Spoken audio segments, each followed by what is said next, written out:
Hello and what's up, GSC Pokemon Challenges fam? Today's video is brought to you thanks to the contributions of the GSC Pokemon Challenges channel members. Last time we played a Wrapping Moves Only Dragonite through the Johto section, but I left the Kanto section completely untouched until we did our first channel members only live stream where we dove into just how this Pokemon would have performed if it had been in Kanto. So sit back, relax, enjoy a couple hours of wrapping shenanigans as we find out if it's possible to beat red or not with this wrapping Dragonite. I have included a timestamp down below. If you've already watched the Johto section, you can jump straight ahead to the Kanto section. And if you would like to get in on the action yourself for these channel member only live streams, consider joining down below. And with that, sit back, relax, and enjoy.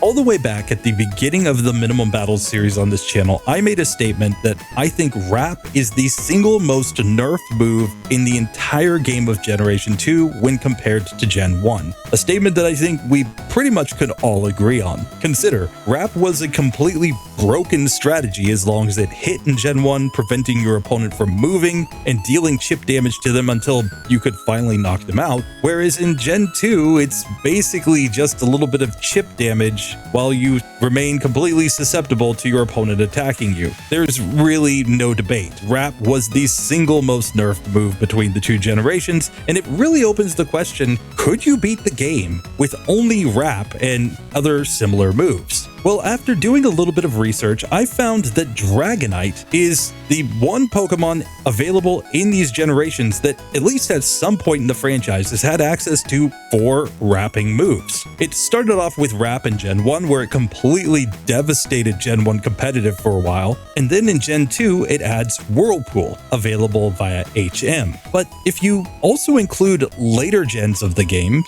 starting in Pokemon Black and White 2, Dragonite could learn the move Bind via Move Tutor. And if you go all the way to the newest generations of the game, talking about Scarlet Violet and Sword and Shield, it can also get access to the move Fire Spin. So if we suspend disbelief just a little bit, because obviously you can't transfer those moves back to a Gen 2 cartridge, and simply allow this Dragonite to have 4 wrapping moves, is it possible to actually beat the entire game if we only use those moves and nothing else? Well, today I'm going to get into it and find out. So as we walk over to Professor Elm's lab, we're going to get access to the single, possibly worst Dragonite in the history of Pokemon. At least it's definitely the most obsessed with Wrap. The first question is, which rival do we want to go up against? I think the best decision is going to be to go up against the rival that has the Totodile. Because with Fire Spin, technically we would have a super effective move against the Bayleaf. That's not really what we want to see. And same with Whirlpool against the Cyndaquil line. So I think Totodile is the only one that gives us no super effective moves with our set, basically allowing us to see this kind of in the most neutral case. So with that, we have the epic Wrap Dragon coming in already, knowing Wrap, Bind, Fire Spin, and Whirlpool. Now, I do not expect this run to be anything close to minimum battles, so we're just going to take battles pretty liberally anytime that we run into a fight that we can't win. And we know how bad it is to grind levels in Gen 2 because all of the opponents are at such low levels outside of basically boss fights. So this could take an absolutely insane amount of time. I honestly just don't know if we're going to be able to get through or not, and what kinds of situations we're going to run into. With that being said, this whole run is inspired by a run that I just did on RBY Pokemon Challenges with a very similar concept, a Pokemon running 4 wrapping moves. But the difference is that in Gen 1, Wrap incapacitates your opponent, so as long as it's on a fast Pokemon, in theory, you can just completely destroy the game. It got me thinking though that Gen 2 is so incredibly different with these moves that they might have gone from moves moves that basically guarantee a Pokemon can solo the game without really any difficulties, to moves that make it completely impossible to beat Red at the end of the game. We're just going to have to see how it actually works out, but first things first, we've got to fight against our rival. Let's just see how the first battle goes with our Rapper. So of course, we're just going to use Wrap. We need to use a neutral move, and of course, it is now wrapped. The first question that I have is, can we put multiple wrapping moves on the opponent? And here we miss bind, now we hit bind, but it appears that it's still only being affected by wrap in between. So we can only have one wrapping move on an opponent at a time that's dealing chip damage, and otherwise we're dealing damage based on our attack stat here against this opponent with an incredibly weak move. Still, that's good to know. So we don't get a stack chip damage on an opponent. We have to only use the wrapping move against one of them. Now, obviously, our rival is going to be even worse wrapper than us. So our Wrap Dragon is going up against Drake.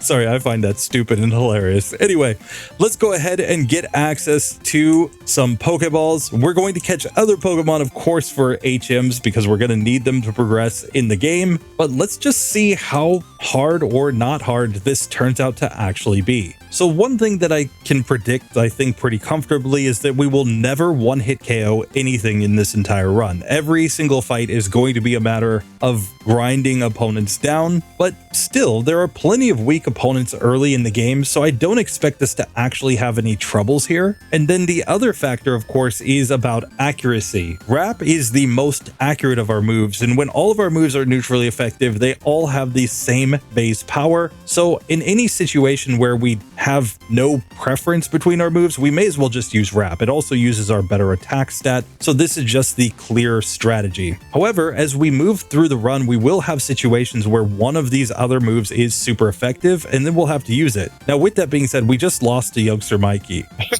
So clearly, we're going to have to do a little bit better than this. I'm going to have to refight the rival because of that. And this might just be way harder than I expected. Now, I will be using speed up pretty liberally in this one just because I don't want this to take a small eternity. So we'll look at the game time at the end, not the real time, because I honestly don't want to be here recording this for the next like 30 years. We may come back in the future if we prove that it is possible to see how fast you can do it, maybe with some more optimized strategies, but for now, let's just go ahead and see if we can move on in the game. So back again to Youngster Mikey, we should actually comment on this fight. The Pidgey is only level 2, so this isn't really the Pokemon we're too worried about, but it does take multiple hits from Wrap to get that Pokemon down. Out comes the Rattata. We, of course, go for Wrap, and we're just slowly chipping this Pokemon down. Clearly, we just took too many Tail Whips last time and then got tackled down. This time, we do manage to win and get to level 6. Still, the fact that we did lose the first time there makes me pretty nervous going into Faulkner's gym. I highly doubt that we're going to beat Honest Abe. I'm still going to test it one time. My basic strategy is this. I'm going to fight the required battles, and when I find a required battle that I can't beat, I'm going to go and start level grinding. And like I said, I'm going to be pretty liberal about it. I will only stay in reset on a trainer if I have a clear reason to believe that we got really bad luck and that somehow we could actually get through without that terrible luck happening. Consider like hitting ourselves 5 turns in a row from confusion or being asleep for 7 turns or something like that. So here against Honest Abe, I have put on the berry, but we're going to reset if we fail this because I want to keep the berries. I think they're going to be super important. And here we can see Peck, with a critical hit at least, did 10 damage, and our Wrap, even after the Wrap effect afterwards, did 4 damage to this Pokemon. So we're really not going to be doing too much here. We heal with the berry. Peck is still doing massive damage. We've barely gotten this Spearow down to half health, and it's pretty clear that we're simply going to lose this first attempt. So with that being in the books, let's go ahead and make our way instead to the Sprout Tower, where we're going to greatly resist the grass type moves. We should be able to make our way up to the top of the tower, I think, without too much difficulty and gain a couple levels. This is also our first chance to use Fire Spin since it's super effective, and the chip damage does basically nothing, but 2 Fire Spins is enough to knock out these Bellsprouts here, and that's basically what we're banking on. So here we have made it to the Elder at the end. We can watch our rival just run away because he's like, hey, he's weak. Well, here we're about to use super weak moves. Let's see if we can manage to win this fight. And basically, I think the best strategy is just to go for the fire spins here on the Bellsprouts. I've found that it's certainly the stronger move against them, and we can pretty easily knock them out with Fine Whip doing basically nothing. We get to level 10 as the Hoot Hoot comes out, and for this Pokemon, I'm going Wrap because it has lower defense than special defense. This seems to do significantly more damage. It ends up taking about 4 hits from Wrap to knock this Pokemon out. The chip damage really doesn't seem to be doing much for us here, but hey, we can just slowly knock these Pokemon out, so I guess that's fine. And in the end, we do beat the Elder on the first attempt here at level 10. We've just completely cleared out this entire section of the game. We're going to need Flash anyway later on, so I think this is perfectly fine. So now let's just make our way back to Falconer's gym and see if we can manage to beat Honest Abe and his one Spearow. Still think we're going to need a berry here, but hopefully we can get the luck to get it to go. So Honest Abe attempt number 2, and we're just going Wrap the whole way here. Heck, fortunately now isn't doing that much damage now that we've actually gotten to a higher level than Spearow, and we're basically really relying on the fact that we have such a high attack stat to simply knock that Pokemon out with Wrap. So with that, let's just see if Rod is okay, and if he is, we'll make our way straight to Falconer. And sure enough, we make it to Falconer himself, so it's time to get into this fight and see if we can get our first gym badge. Definitely over leveled with our Dragonite, but who knows, maybe this is going to be perfectly fine to get through, or maybe Pidgeotto is going to completely destroy us. I honestly do not know. So first up on the Pidgey, of course, it has lower special defense than defense, so I think this is a decent spot to go for like Fire Spin instead. And fortunately, we're a flying type, so we don't have to worry about any Mud Slap action here, and that's going to enable us to take that Pokemon down nice and easy. Now we've got the Pidgeotto, and yet again, it has lower special defense than defense. The issue is just that we also have a significantly higher attack stat than special attack stat, so it might be a situation where Wrap does more damage. Let's just see. Wrap does 5 damage there and then gets the little bit of chip damage. Let's see what Fire Spin does. It's about the same. So really we can go either way. I'm going to stick with Wrap since it is dealing damage based on our attack stat and is more accurate. And sure enough, we can get through just fine there with the berry. So level 12 is what it took to beat Falconer, but we get our first gym badge as well as a badge boost in attack. So that's going to make us a little more biased towards using Wrap and Bind as opposed to Fire Spin and Whirlpool at this point, but we'll just use whichever move we think is the best against a given opponent. And with that out of the way, I'm actually fairly confident going into Bugsy because of the fact that we have Fire Spin that is super effective in that fight. It's not like his 2 lesser bugs, the Metapod and Kakuna, are really all that scary for us. So all we really have to worry about is Scyther building up that Fury Cutter. Being a flying type and resisting the move is probably going to help us there, as well as being able to throw a berry on in order to hopefully be able to survive one additional hit while we try to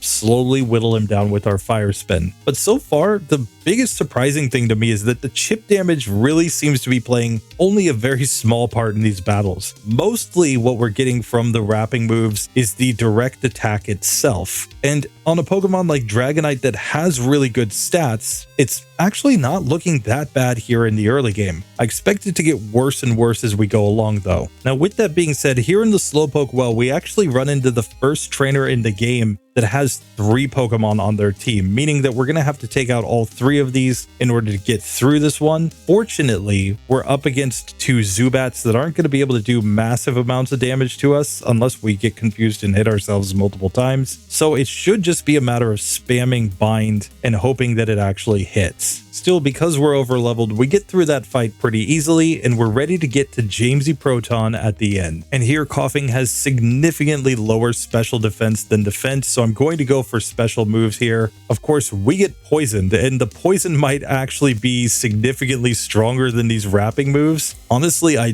don't know, but this is kind of scary, especially because we're likely to miss a lot, and this Coughing is doing decent damage with its attacks. So we get very close to knocking it out, but we go down ourselves. I think we need to go into this fight with a Poison Cure Berry in order to be safer. So this time we're successfully avoiding the poison, at least so far. And that means that we're taking Coughing down significantly faster than it's been able to damage us. So clearly these wrapping moves are kind of random, depending partially on our opponent's decisions, partially on whether or not we actually hit. So there could be situations where it's a matter of resets to get through with the wrapping moves. Still, you don't feel it very good whenever that's the situation. But with that done, we can make our way now into Bugsy's gym, and we can just see how good Fire Spin does here. I think it's going to do at least reasonable damage against most of these opponents. It would be really nice if Fire Spin could actually burn opponents and have that secondary effect. The fact that Fire Spin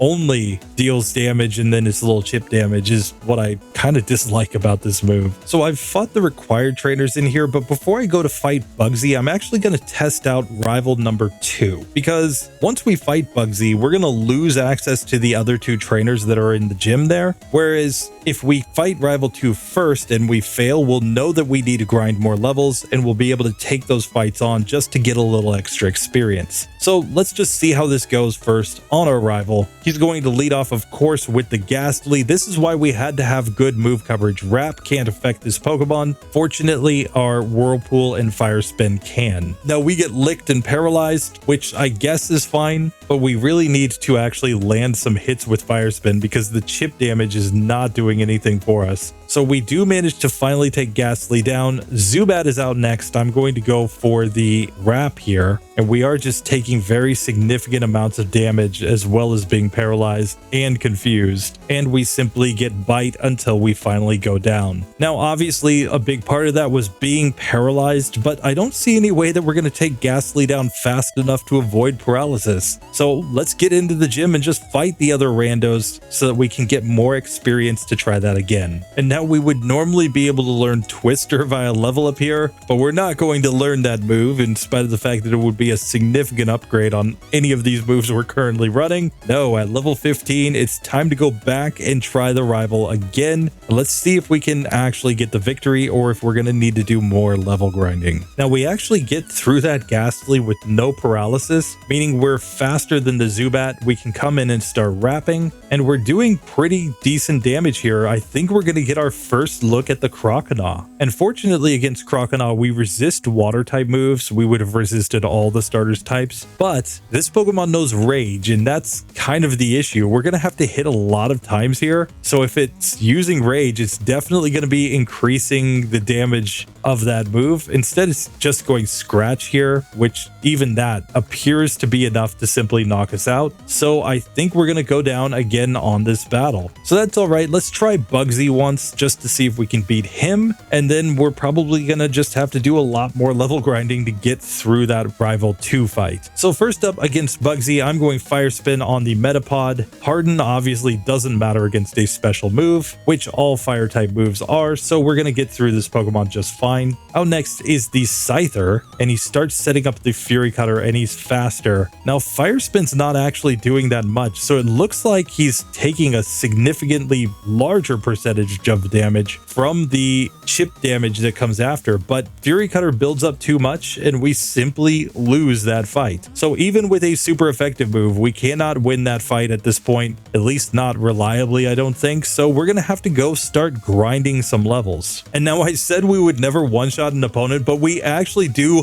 one-shot Hiker Anthony's Geodude. 4-time super effective Whirlpool did the trick, but I don't think we're gonna get used to that, that's for sure. So after going to fight all of the trainers that are available between Violet City and Azalea Town, we've made it to level 18. That gives us at least a little bit more damage potential. Let's see if it's now enough to get through Bugsy or not, and if we can get through the rival or not. So Bugsy attempt number 2, we're obviously just going Fire Spin. He goes Harden, but now it looks like Fire Spin is a 2-hit KO on the Metapod. Very nice. Out next comes the Kakuna. So with Fire Spin, we should be able to get a 2-hitter yet again. That Pokemon goes down. That brings us to the Scyther on nearly full health. We do pretty decent damage here. 12 damage that turn. So this is going to be like a 5-hit KO against this Pokemon, ignoring chip damage. It's starting to build up Fury Cutter though, and we're getting a lot of misses here. So we're just going to miss the range on that one. But I think it comes down to the fact that we missed so many times. I think one more hit would have gotten it, so I am going to reset here on this one and try again. This time he sends out Scyther second. We missed the first fire spin. Now he's going quick attack though, which is actually kind of good. We don't want him setting up the Fury Cutter if we can help it. And the fact that he's going for quick attack is kind of interesting. I think that's bad strategy on his part, but we'll take it, meaning we get to the Kakuna and this Pokemon will simply go down in a couple fire spins. So we do actually manage to beat Bugsy on the next attempt and get to level 19. Now, of course, the Hive badge does not give us any sort of boost in our stats, but we're at a higher level, so let's see if we can actually manage to get through the rival now. So we get through the Ghastly, but once again, we are paralyzed, and we're just really hoping not to hit ourselves in confusion a bunch of times or be paralyzed a bunch of times, which could result in us losing just due to that. We do manage to get back to the Croconaw in this one, but Scratch did 5 damage, so it's going to knock us out in 5 hits basically from that range. And we're clearly not doing enough damage with Wrap in order to get through. Still, this could just be a question of not getting paralyzed because we could get a better range on that Zubat. So I'm going to keep testing. This time we get through without being paralyzed from the first Ghastly. And now if we can just avoid hitting ourselves in confusion here, we do get confused. But as long as we just hit Wrap and don't hit ourselves in confusion, we should get through on Green Health. That brings us to the Croconaw, where we're just going to sit here and spam Wrap, and we're just hoping that it doesn't do too much damage back to us. We do seem to be getting a significantly better range here, so while it's not pretty, only 3 levels higher, we are able to win with our wrapping moves. And just like that, we can progress in the game. So yeah, really not as bad as I expected. I thought we were going to just do massive level grinding and then have to start blackout grinding on the rival. But it turns out that we were able to get that fight to go, and we can progress now to Whitney. Now, previously in the Minimum Battle series, we basically destroyed Whitney with everything,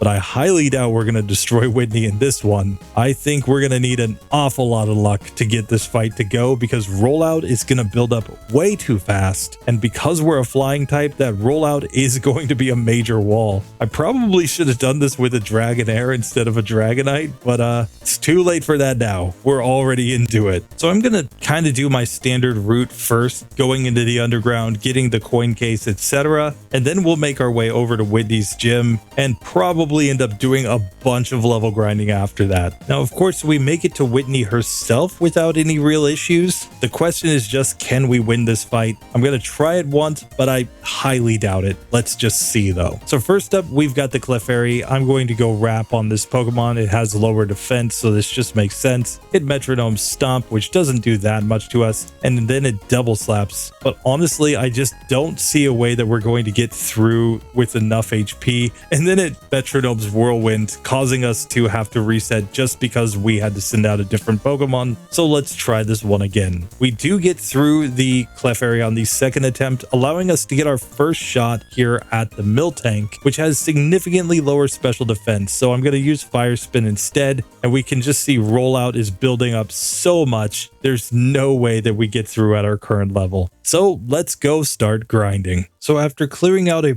bunch more trainers, we're at level 23. I'm ready to go back and try my hand at Whitney again. Let's see if she's now at least any more reasonable than she was before. We've also added the Charcoal in order to make our Fire Spin a little bit stronger. So as the Miltank comes out, I'm gonna go for Fire Spin since it is the move that's slightly boosted here. The whole issue is just that we're going to get massive damage from rollout. Now, it missed a rollout there, which was pretty lucky for us, but rollout is the reason I'm not using the Gold Berry here, because I'm pretty sure that it will simply build up too much and knock us out. And here at level 23, we can see that we got at least Miltank down to yellow health thanks to the miss, but it's still nowhere close to getting through, so I think we have to go grind even more. So we'll make our way up north through the national park, fight all of those trainers. If it's still not going after that, then we're just going to deposit all our Pokemon and blackout grind against Whitney. Whitney. So after beating all of the available trainers in the area, we're up to level 25 and just about to level up to 26. Let's see if this gives us any sort of range here. Otherwise, I'm really just going to hate my life grinding here. So once again, we get to the milk tank on green health, and it's just a matter of how much damage we're able to do. The question also is how much damage do we do with different moves? Fire Spin with the charcoal does about 10 damage here after the chip damage. Wrap does just ever so slightly more, so it seems like maybe wrap strats are the way to go. Still, without rollout misses, we're simply going to lose, so I think we're going to have to just deposit all of our Pokemon and blackout grind here for a chance to be able to get through this one. Now, the one benefit of blackout grinding against a gym leader is that you can effectively just get the luck in order to finally beat them. And that might be what we need, is just to get a really lucky run where we actually get through this. But otherwise, we're just going to sit here and level up multiple times on that Clefairy. Here we do get a nice rollout miss from the milk tank, but then it hits and we simply go down. We got it all the way down to 7 HP remaining though. So who knows, maybe this one can be possible with the right kind of luck. But we did get to the milk tank on full health that time, which is something I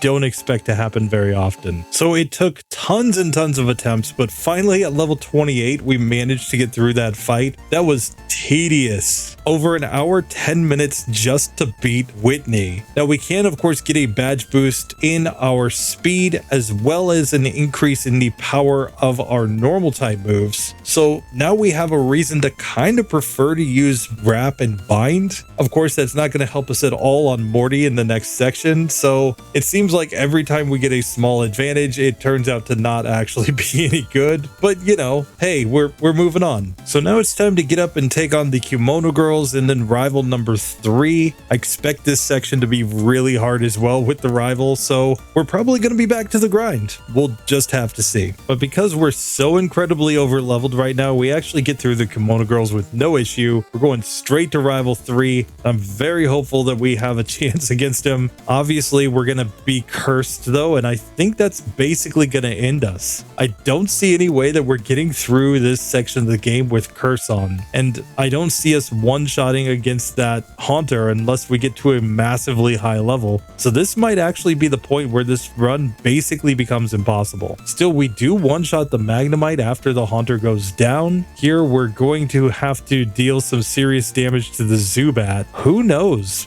Maybe, just maybe, we just need to have a Goldberry, but no, we got basically no damage here on the Croconaw, and there's really nothing that we can do. It has higher defense than special defense, but both of our special moves are resisted, so there's no point going for anything other than Wrap there, and Wrap just didn't do nearly enough damage. So I'm going to go grind a ton of battles, and then we will come back here and try this again, and then if it's still not working, we're going to be back to the blackout grind. And here, after clearing out the lighthouse and everything on the way to Olivine, we can get the rare candy right here and then make our way back to Egg Critique. Let's see if we can beat rival 3 or not. So this time when the rival sends out his Haunter, I'm just going to stick with the strategy of Fire Spin, of course. A critical hit did about half, and then he goes Lick instead of going for Curse, but he curses after that, so there was nothing we could do there. Magnemite's out next. We go Fire Spin. We do not get a one-hit KO. It's clearly a crit that one-shots here. Still, we managed to get through that Pokemon. Out comes the Zubat. We wrap. This is going to take at least 2 wraps to get through. We do take it down, but we're on very low health going to the Croconaw. We snap out of confusion just to get a bite. And here we can just see how much damage we do. We did 13 damage, so that makes this a 6-hit KO. So really no chance there. I'm simply going to black out and keep the XP. And now let's move over towards the Lake of Rage. Let's fight all the trainers that we can going over this way. So after beating everything that is currently available at the Lake of Rage, we're up to level 35, and this still might not be enough. So I think the only thing to do at this point, if we do fail, is just blackout grind against the rival and hope that we can find a way through eventually. We're still not one-shotting against the Magnemite there, which means we're definitely not going to be one-shotting here against Zubat either. So when we get to Croconaw confused, we're simply not going to stand much of a chance. We did do 16 damage there though, so this is now like a 5-hit KO rather than a 6-hit KO. Still, we can get to Croconaw, and that makes me feel like we should just grind this one out. This time we get to the Croconaw at level 37, still on green health. We do 17 damage here, which effectively would make this a 4-hit KO, assuming that we can manage all the hits. So we might just need a critical hit at this point in order to get through. Unfortunately, we miss and lose, but this is actually starting to look somewhat possible. Here we finally get a run where we're not under curse at level 38, and that means that we can simply wrap on the Croconaw once we get that level of luck to just get Spite and Lick from the very first Haunter, which doesn't happen often but can happen. We're actually able to win this fight, but we had to nearly double the level of our opponents in order to do it, which is ridiculous. And now we have to go into Morty's gym where, again, we don't have anything great. We're going to be dealing with curse. I think this is going to be rough. I think we're going to end up fighting all the trainers in here and still blackout grinding in order to beat Morty at the end. And here it turns out that just this first trainer in the gym with his Ghastly is a massive wall because we have to get through so many Pokemon. He's basically guaranteed to curse us at some point, and we don't one-shot with our moves. Even with the Charcoal on, this is not a one-hit KO with Fire Spin. So this fight looks completely ridiculous, and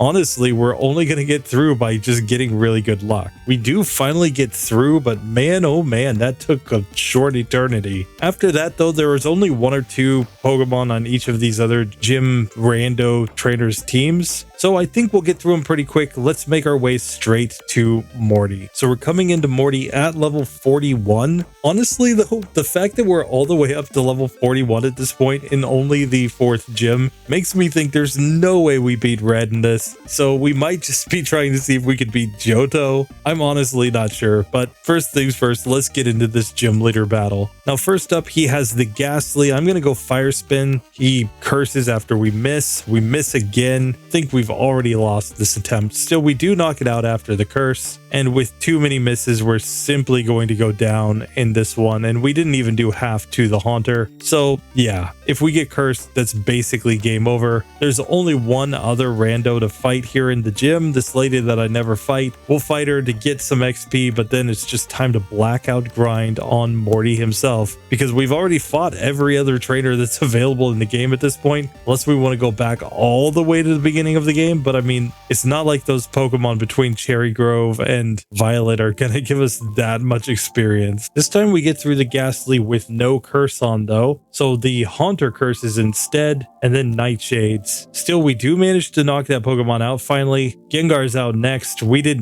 barely anything here, and we have to use either Fire Spin or Whirlpool. There's nothing else we can do against these ghosts. So even without Hypnosis, we're just not going to deal enough damage here. It looks like in order to get through the Gengar, it's at least a 5-hit KO, and Curse will basically knock us out in at most 5 hits if we don't have an HP that's evenly divisible by 4. But even then, like, that's just going to take too many turns to ever actually get through. This time we do manage to get to Gengar on full health, but it just takes so many turns to knock this Pokemon out. We do manage to get through though, getting us to the next Haunter, but we're just not going to do enough damage before Curse takes us down. So we've been blackout grinding for a hot minute here. We're all the way up to level 42 at this point, but honestly, I just have no idea what level I'm actually going to be able to win this fight at. Now, it's worth noting that I'm not using vitamins yet. I'm going to hold off on adding stat experience until I get to level 100. If we get to level 100 and we still cannot win against a certain opponent, that's the point where we will max out our stat experience in order to get the true strongest possible Dragonite, and I'm starting to believe that that's going to be a requirement at some point in this run. Here at level 47, we've finally got a run where we don't have Curse on. We just knocked out the Gengar as we get to level 48. We've made it to the final Haunter. It's going Nightshade, of course, to do as much damage as possible, so we actually need to hit everything. But finally, level 48, we managed to beat Morty.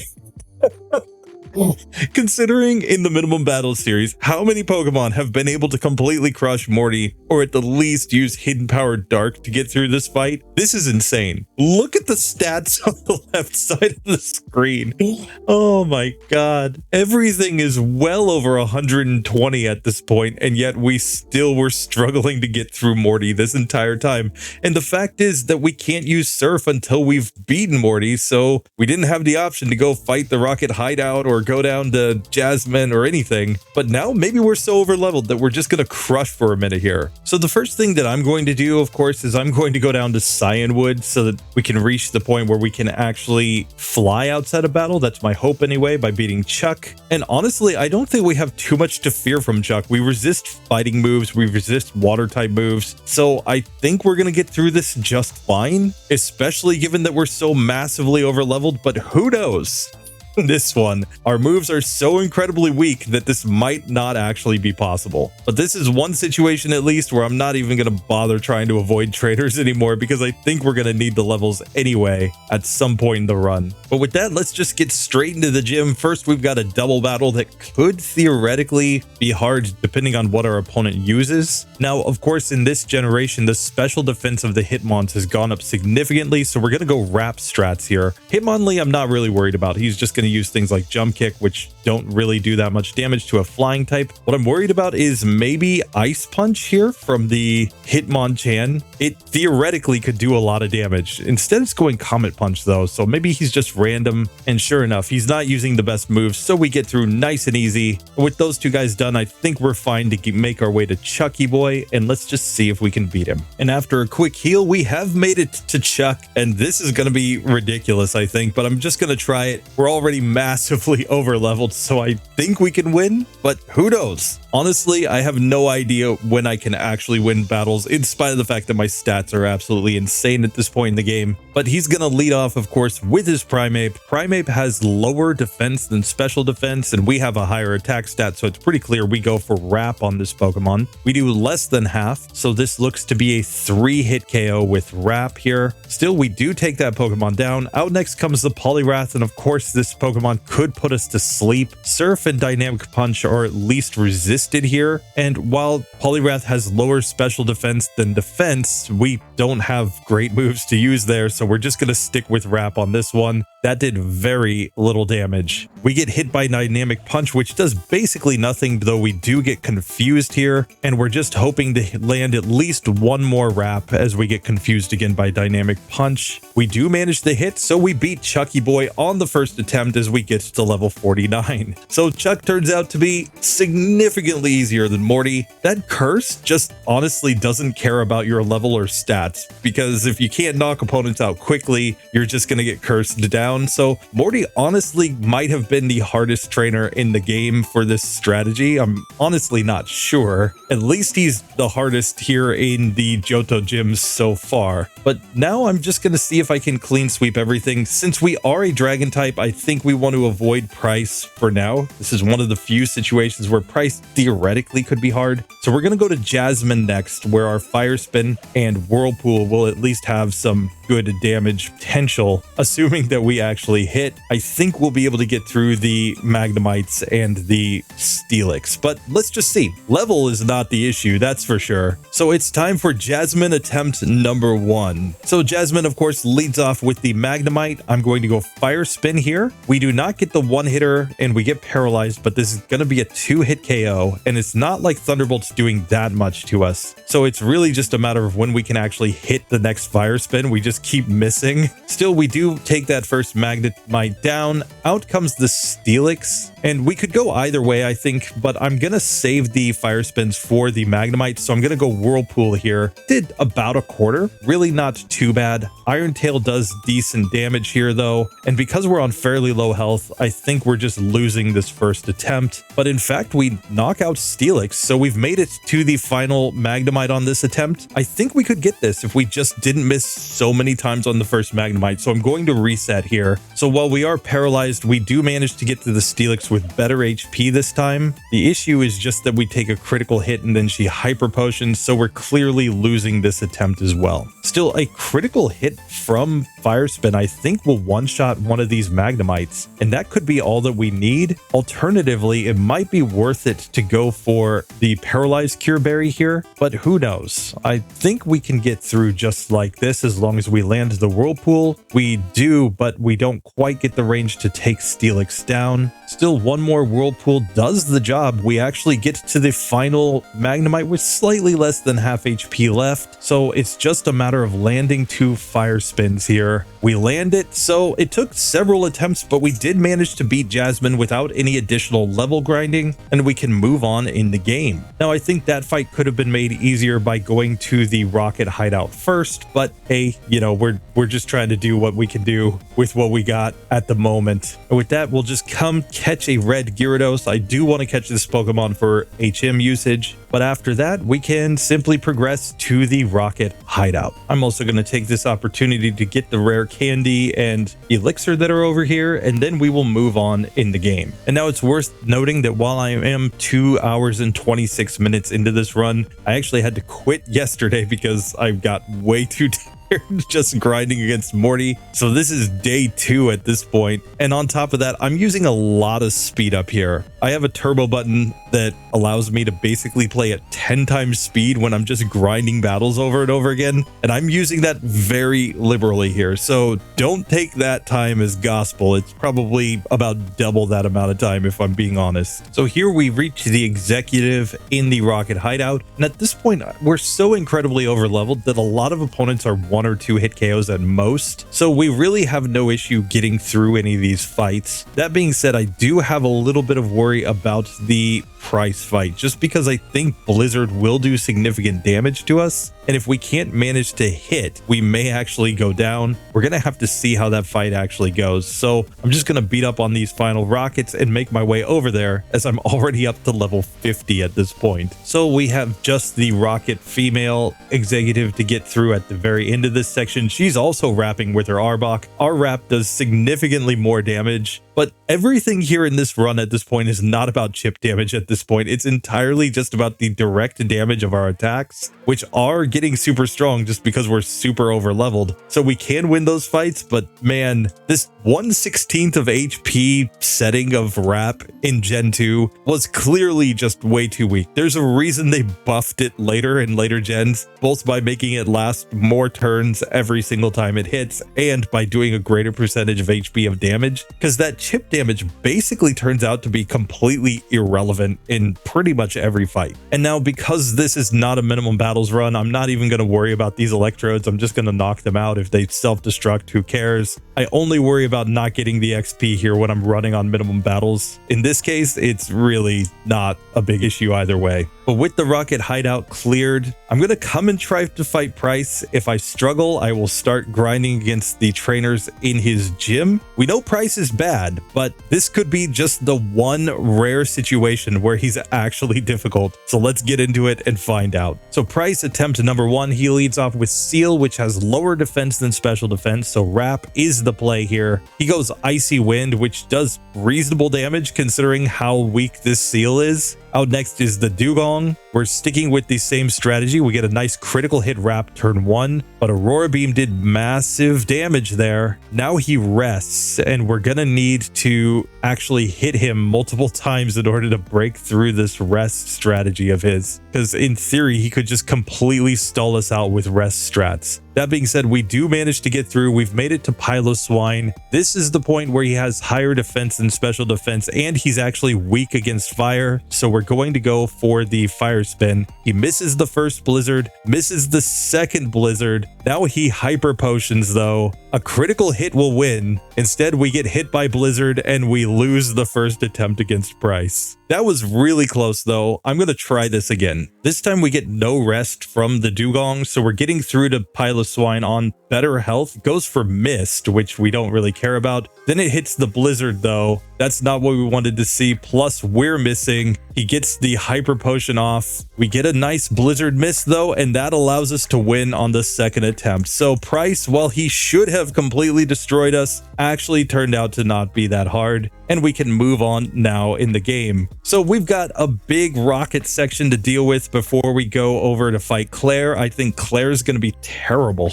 in this one, because I'm pretty sure at least one of those Dragonairs knows Ice Beam, which is going to do significant damage. And we don't have anything super great here. We're just going to be spamming Wrap over and over again. So yeah, for now, let's just see how many levels we actually gain in the slow level up group here against this Rocket storyline. Don't expect to gain a lot of levels before we get to Declare, and then we're probably just in for Pain. So we make it to the first executive at the top of the radio tower. This guy just has so many coughings that love to self-destruct that this could actually be a problem because we're not going to knock him out quick, and because he's also likely to use Smokescreen on us and lower our accuracy. So we're really kind of hoping that we're going to be able to get through this one, and if we get poisoned, that could also be pretty bad. Sludge is also doing significant damage here, and by the time he gets to the wheezing, he actually knocks us out. So I'm going to try this a couple times just to see, but this might actually not be a very good battle for us at this point. We might actually have to end up grinding here. And sure enough, I go down again. So I think the strategy is just to deposit all my other Pokemon. I'm going to fight all the other rando rockets that I haven't beaten yet,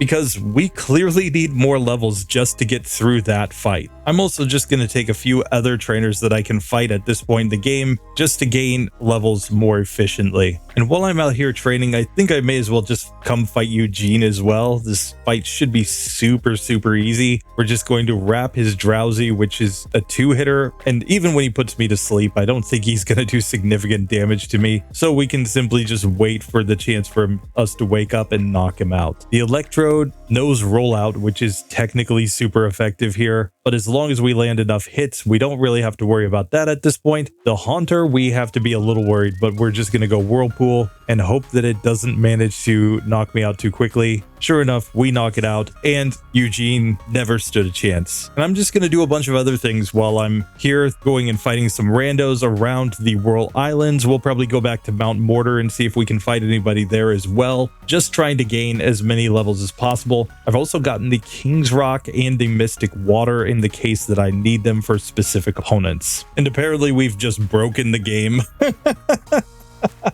This is the problem of using experimental emulators like Super Shucky. Apparently, it has died. So yeah, I'm gonna have to go back and redo a bunch of stuff, I think, but hopefully we can get back here pretty quickly. Now, unfortunately, due to the Super Shucky crash, we went all the way back to level 41 before Morty, basically because the emulator crashed. It didn't save my data, even though I had been saving. This is a backup file, so I'm gonna have to replay this entire section. I'm just going to use some shenanigans to get back to where I was at the rocket section of the game, and I'm just going to grind a bunch and level up. So don't worry about it. We'll get back there. But now the time of this run is completely just messed up. I'm sorry. Don't look at the time. Don't even look at the optional battles because it's going to break, but we'll get there eventually. But now that I know that I basically need to fight everything, I'm just going to go back and refight all the trainers in these gyms to make sure that I have the maximum amount of XP. We're not skipping anything at this point since we know that we need the levels. So after a ridiculous amount of grinding, I am back to where I was before the emulator just died. I find it funny that this run is so bad that even Super Shucky just said, no, I don't want to do this anymore. Let me quit, please. But we're going to see this through to the end. No, we do not allow our software to tell us what we can and cannot do. So now I have picked up quite a few items. There are still other traders out there that I could fight, but I wanted to test this out with a King's Rock, just because it then gives us a chance to flinch our opponents, and maybe by occasionally flinching, we could somehow find a way through this fight, especially because we're hitting our opponents so many times. It actually could make sense. So I'm going to try this executive again at my current level 51, and let's just see if we can manage to get a win or not. We actually get to the wheezing on green health here. We're just missing a bunch of times with Wrap, and the real issue is that we need the Wrap to hit so many times here against this Pokemon just due to its high defense and high HP that poison is probably just going to be too much here. Still, we managed to get at least to the wheezing, so I'm going to keep the XP. I'm going to feint the rest of my team and just start blackout grinding if I have to. But before that, I'm just going to fight every trader that I can possibly find at this point in the game, because I think it's a little bit more efficient than just blackout grinding in terms of how quickly I can gain levels. So at this point, I've fought literally every trainer I can find to get to level 54, and now we just have to see if we can beat this executive or not. If we can't, we're just going to end up level grinding here against him until we can actually win. So I'm just going to put the rest of the team into the PC for now. Let's see how this actually goes.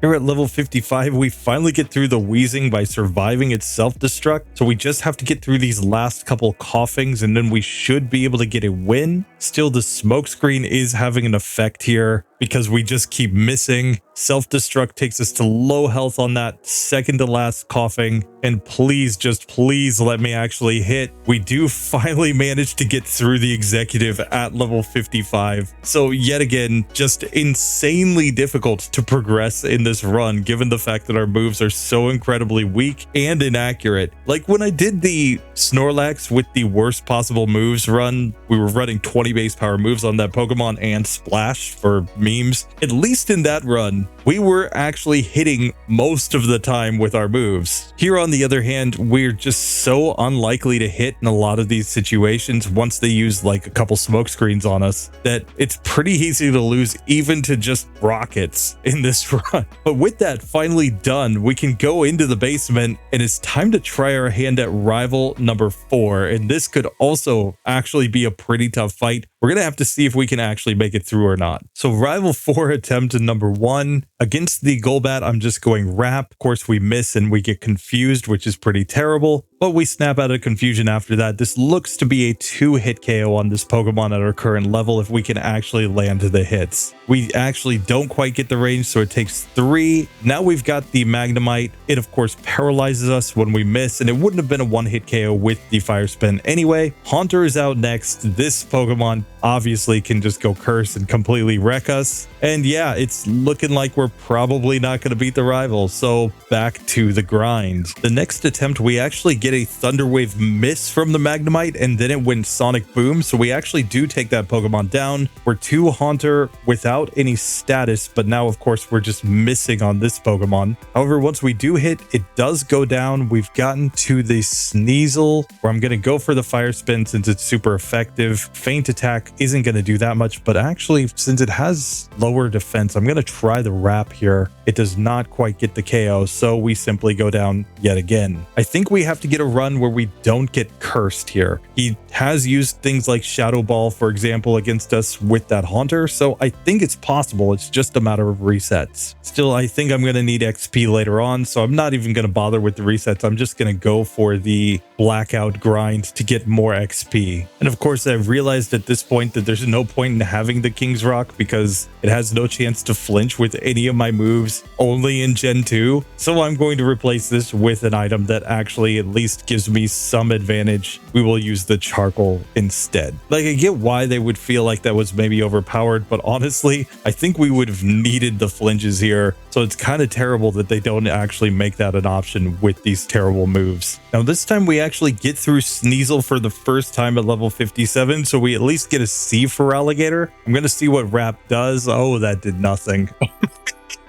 As usual, when we get to the rival's ace, I just sit here and look at Wrap and say, oh, that did absolutely nothing. We get him down to half health, but there was no way we were going to win that fight with the curse on. So we're just going to be grinding here for a very long time, I feel like. This time we do get through the Haunter without curse, however. So we've got no status on as we're going to the final 2 Pokemon. We knock out Sneasel. Now for Alligator, can't really do anything crazy to us in terms of damage. So I think we actually are going to get the win finally. That took a small eternity. We're up to almost 4 hours in this run. Of course, considering that we had emulator trouble. That's part of the reason that it's taken so long, but most of this has just been the fact that this run is completely terrible. So I'm not gonna let up. I'm just gonna keep fighting everything and getting the levels while I can here, because I think Claire's gym is gonna be terrible. The Elite Four is gonna be terrible. I just see no situation where anything is ever going to go well for the rest of this run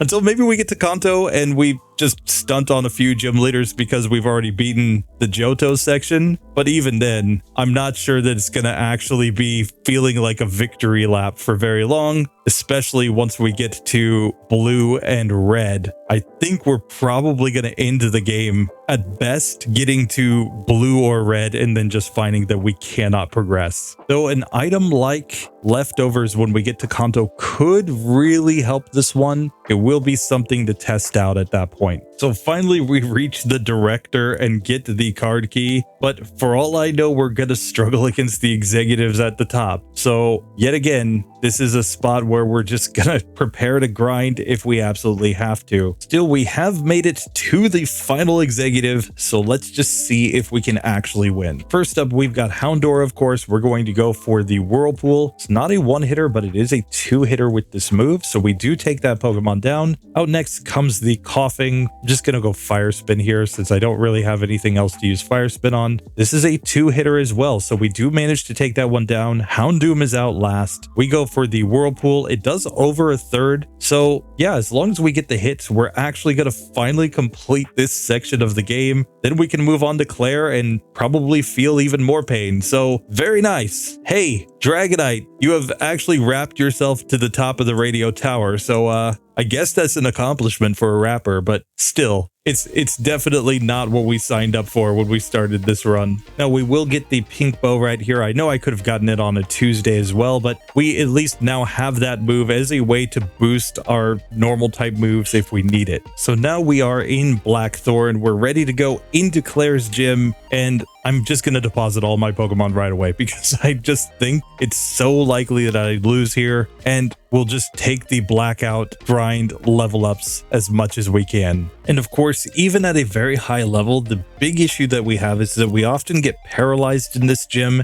and we get hit by moves like Dragon Rage that do fixed damage, and there's really nothing good that we can do against that. That is basically a perfect strategy for destroying an opponent who's trying to whittle you down with such weak moves. So let's see if we can even manage to beat any of Claire's Dragonairs here, or is this going to be an absolute wall for this Pokemon and we have to start grinding somewhere else. Claire attempt number one, she leads off with the first Dragonair. We go Wrap, it goes Thunder Wave, of course. Now this first one only has Dragon Breath and Slam that we're really worried about, and Dragon Breath isn't going to do that much damage, so we actually get through the first Dragonair no problem. Second Dragonair again is basically stuck only using Dragon Breath because its electric type moves are resisted, so we should be able to get through this second Dragonair fairly easily most of the time as well. That brings us to the third Dragonair though, which knows Ice Beam, and that move is going to utterly destroy us. So I think we're only getting through two of the Dragonairs on average, and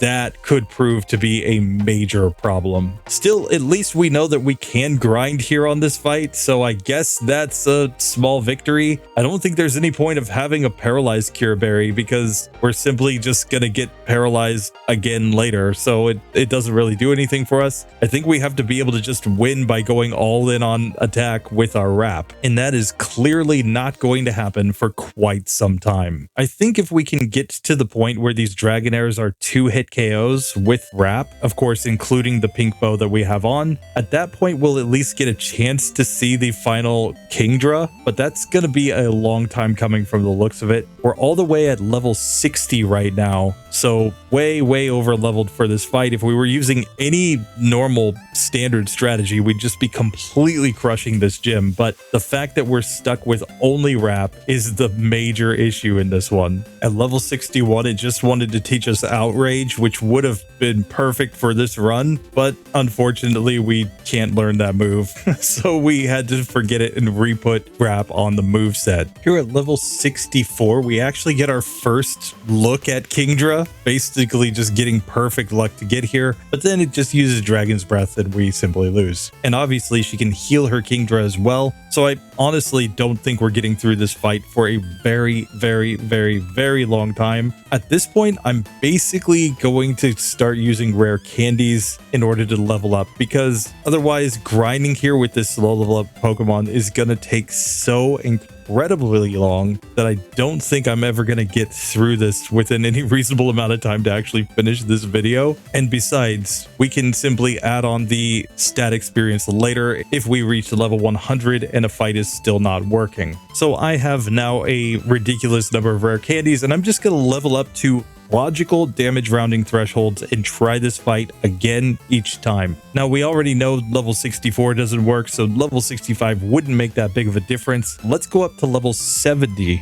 and see if we can manage this fight. And again, I'm going this route because of the fact that we don't have any other trainers to fight. We've basically fought everything in the game. And while yes, I know you can rematch trainers in this generation, still slow level up group, it would take a small eternity. The question of this video is not, can I grind 100 hours to complete this run? The question is it possible to even beat the game with these moves? So that's what we're going for. Let's see if we can get the luck now. Here at level 70, Wrap is getting a 2-hit KO on the Dragonairs from the looks of things. So that does improve the ranges quite a bit in this fight. Still, Ice Beam's going to do massive damage. There's nothing we can do about that. But we actually get to the Kingdra with some HP remaining. Still, it looks like it's going to two-shot us with the Dragon Breath, so we're not going to be able to win this fight. Actually, it turns out to be a 3-hitter, but still, there's no chance that we're winning there. So I'm going to go up to level 75. That gets us 2 more damage rounding thresholds. We will not learn Hyper Beam. That would be so nice to have Hyper Beam here, but we're just going to go to this level and try to win now. So we're literally double the level of the Dragonairs now, and fortunately, their Dragon Breath doesn't do that much to us. The issue is just paralysis and not being able to move. So while we do get through the 3rd Dragonair, we're once again to the Kingdra without great HP, and we are paralyzed, so we simply couldn't hit enough times. So now let's try this fight at level 80 and see if that gets us through. We get a nice Thunder Wave miss there from the 1st Dragonair. We get Thunder Wave from the 2nd Dragonair, but that means we're going to the 3rd Dragonair with very good HP. I think this one will go Ice Beam no matter what, but that finally gets us to the Kingdra on green health. Now the issue is that we can't hit Wrap on this Pokemon, but we should be able to survive at least a few more hits if we can actually land a hit. We didn't take any accuracy drops, so that is not the issue. But now she Hyper Potions on the Kingdra. At this point, it's looking like it might just barely be possible if we get the right kind of luck and don't miss enough times. So I'm going to reset on this just a couple times to see if I can get it to go at level 80. Otherwise, we're going to have to just start leveling up some more, because the range on that final Kingdra is still not looking great. But after multiple attempts, that still doesn't seem to quite be going. So let's go ahead and level up some more. We are now level 85 going into this fight. Let's see if that manages to somehow get us through. Now, we still lose, but we are starting to reach the point where I think maybe, just maybe, a paralyzed Cure Berry and getting a paralysis miss is enough to get us through this fight, because we should still two-shot the Dragonairs even without the pink bow on with our Wrap. So basically, we wrap them. We do just over half at this point. We can recover 1 paralysis. Then we have to actually hit, though. When we miss, that's basically, I think, a reset on this one. So here we get a nice paralysis miss from that 1st Dragonair. We get Thunder Waved by the 2nd Dragonair, but then we knock it out. Very nice. 3rd Dragonair goes for Thunder Wave instead of Ice Beam. So that gets us to the Kingdra with really high green health. It smoke screens. Obviously, it knows we're using Wrap. But here we have a lot more HP to work with to try to knock this Pokemon out. And finally, we do manage to beat Claire at level 85. It's not pretty. We honestly might have gotten it at level 80 if I had just switched to the paralyzed Cure Berry there. But the real point of that fight is that we still have Lance at the end of the game. He's going to be using like Outrage and doing significant damage to us. I think he also has Blizzard on some of his Dragonites. So if we're struggling this hard against Claire and Dragon Breath, we're going to be in serious trouble at the end of the game. So I'm now updating my prediction that we don't get to blue or red. I think we get to Lance and then the run basically ends. That's my prediction now, because I just can't imagine a way that we're actually going to win that fight. Tell me if you think I'm wrong, but I do think there's at least a high probability that that is the case. So now as we come in to explain our Pokemon philosophy to these old guys, the big problem is that we can't tell them that our philosophy is to,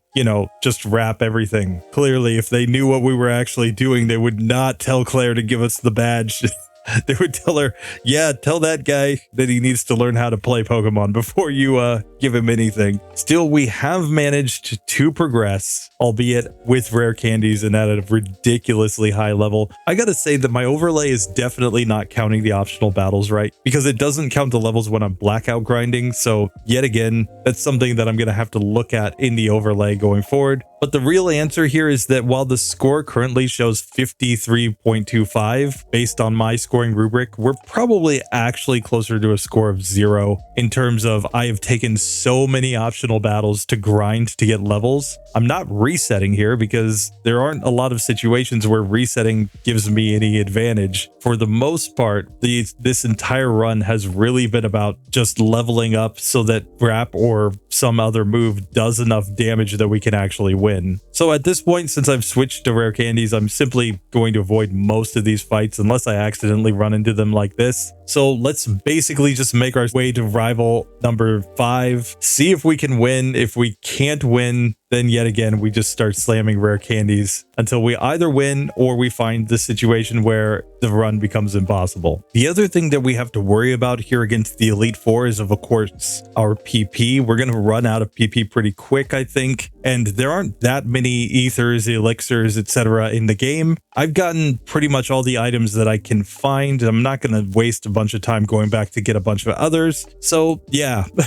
We're coming in as we are. Let's see if we can manage to beat Rival 5 here. So first up, he has his Sneasel. We're going to go Fire Spin and miss, of course. But after we hit, this is still a 2-hit KO on this Pokemon, in spite of it being super effective. Out next, we've got the Golbat. There's nothing really to do but wrap here. And we do about half at this point to a level 36 Golbat. We do knock it out though. Out comes the Magneton. We're going for the Fire Spin. We miss. We get Thunder Waved, but then we knock it out with the next hit. So I guess that's kind of fine. We get cursed by the Haunter, which is terrible. Out comes Kadabra. Hopefully Wrap will just destroy this Pokemon. It does. So we've made it to Feraligatr, still on green health. This looks like maybe a 3-hit KO. We get hit by Future Sight, and then we get a miss. I think without the miss, we would have won. This looks to be a 3-hit KO. So I'm going to reset for this one because this actually looks possible at my current level. So once again, back to the Feraligatr. We are under the effect of Curse, and we get hit by Future Sight to knock us out.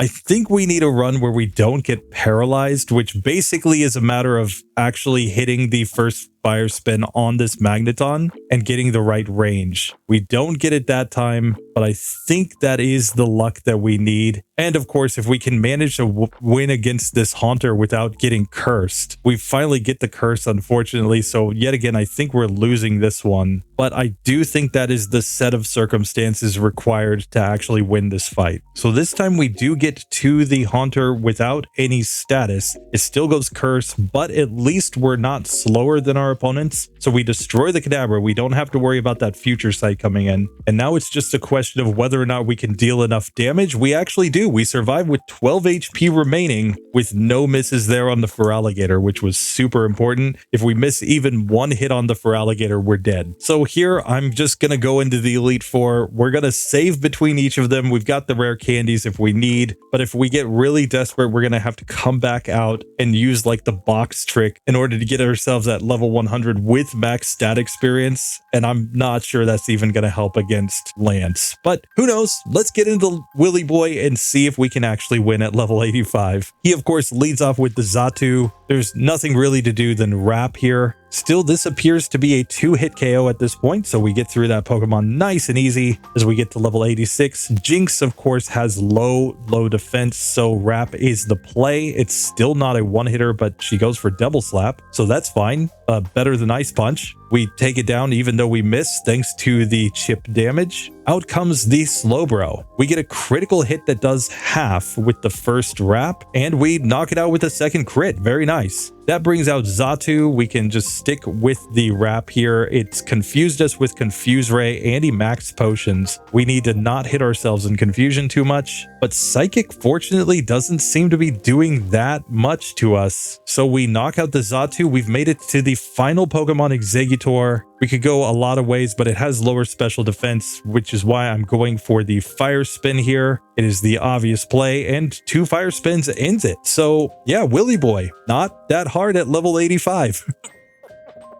Oh man, but we do at least have the advantage that we were able to beat one Elite Four member pretty easily. Now let's see how we do against Koga. Now Koga, of course, we're double the level of his Pokemon here already, but Fire Spin is the play on Ariados. It can't really do anything to us. It goes double team just because he's trying to troll, but we knock him out on the next hit. Fortress, we're also going Fire Spin. That's a 1-hit KO. Very nice. Now Muck, there's really nothing to do other than Wrap here. It has higher special defense than defense, but then it goes for the acid armor. So now we have to flip that around and go for these special moves. And we get Toxic, which is like the worst thing that could happen to us in this run. Crobat is out next, and its stats are pretty balanced. So I'm going to go for the Wrap here, and it is going for double team. He knows the strategy, guys. He's learned from Gen 1. So we do manage to take that one down though. Out comes the Venomoth. I'm going for the Fire Spin. He goes Psychic, and if we can just hit one more Fire Spin, we will actually win here. And just like that, we beat Koga in spite of the fact that we got Toxic on. That's pretty nice. I'm not gonna lie, that is impressive in spite of the fact that we're at a super high level, because I thought it was gonna just take too many turns to knock his Pokemon out. Turns out that was not the case. So now what I'm going to do, I'm going to use an elixir to restore my PP. We're gonna come in, we're gonna fight Bruno. I expect to beat Bruno on the first attempt because nobody loses to Bruno. But who knows? This could be the first time that he actually proves to be decent. Let's get into it and find out. So first up, he's got the Hitmontop. I'm going to go for Wrap on this Pokemon. It's got lower defense than special defense, so I think this is the correct play. And sure enough, we knock it out in 3 hits. Onix is out next. Whirlpool is the obvious solution for that Pokemon. It's an easy 1-hit KO. Hitmonchan comes out and will likely go Ice Punch on us, and we get frozen.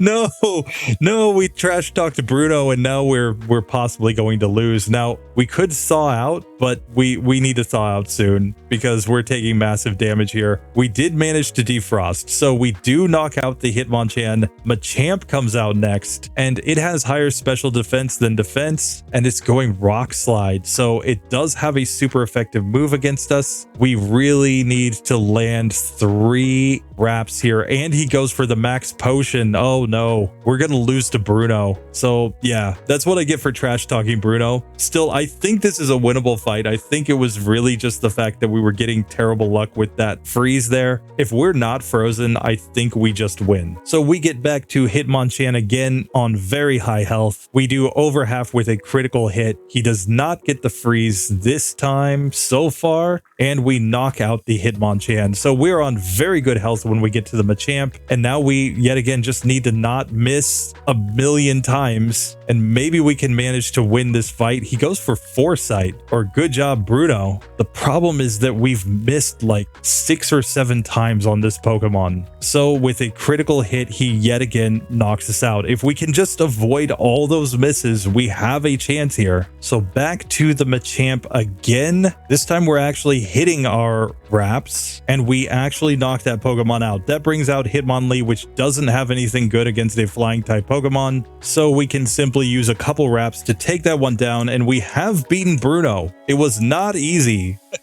Bruno actually proved to look pretty competent in that fight. Who would have thought? And now we have to deal with Karen. Now Karen has a Gengar, which I'm pretty sure has the ability to use Curse on us. So this fight could turn out to be absolutely terrible, but we're going to try it. At our current level, let's just see if we can actually get a win. Now the other thing, of course, is that this Umbreon could end up going for Confusion and going for Sand Attack on us. So there's a lot of ways that this fight can just go terribly. And it looks like it's a 3 or 4 hit KO to take that Pokemon down. Out comes the Gengar, and we just need to go for something like Fire Spin here. Of course, it does Curse, but we knock it out after that. Murkrow is out next, and we're really dealing with an accuracy drop here. If not for the accuracy drop, we might be able to get through this. It looks like Murkrow's just a 2-hit KO, Fire Spin for the Vileplume, and Whirlpool for the Houndoom. The issue is just that we missed too many times in that fight. Let's try again. And I think if we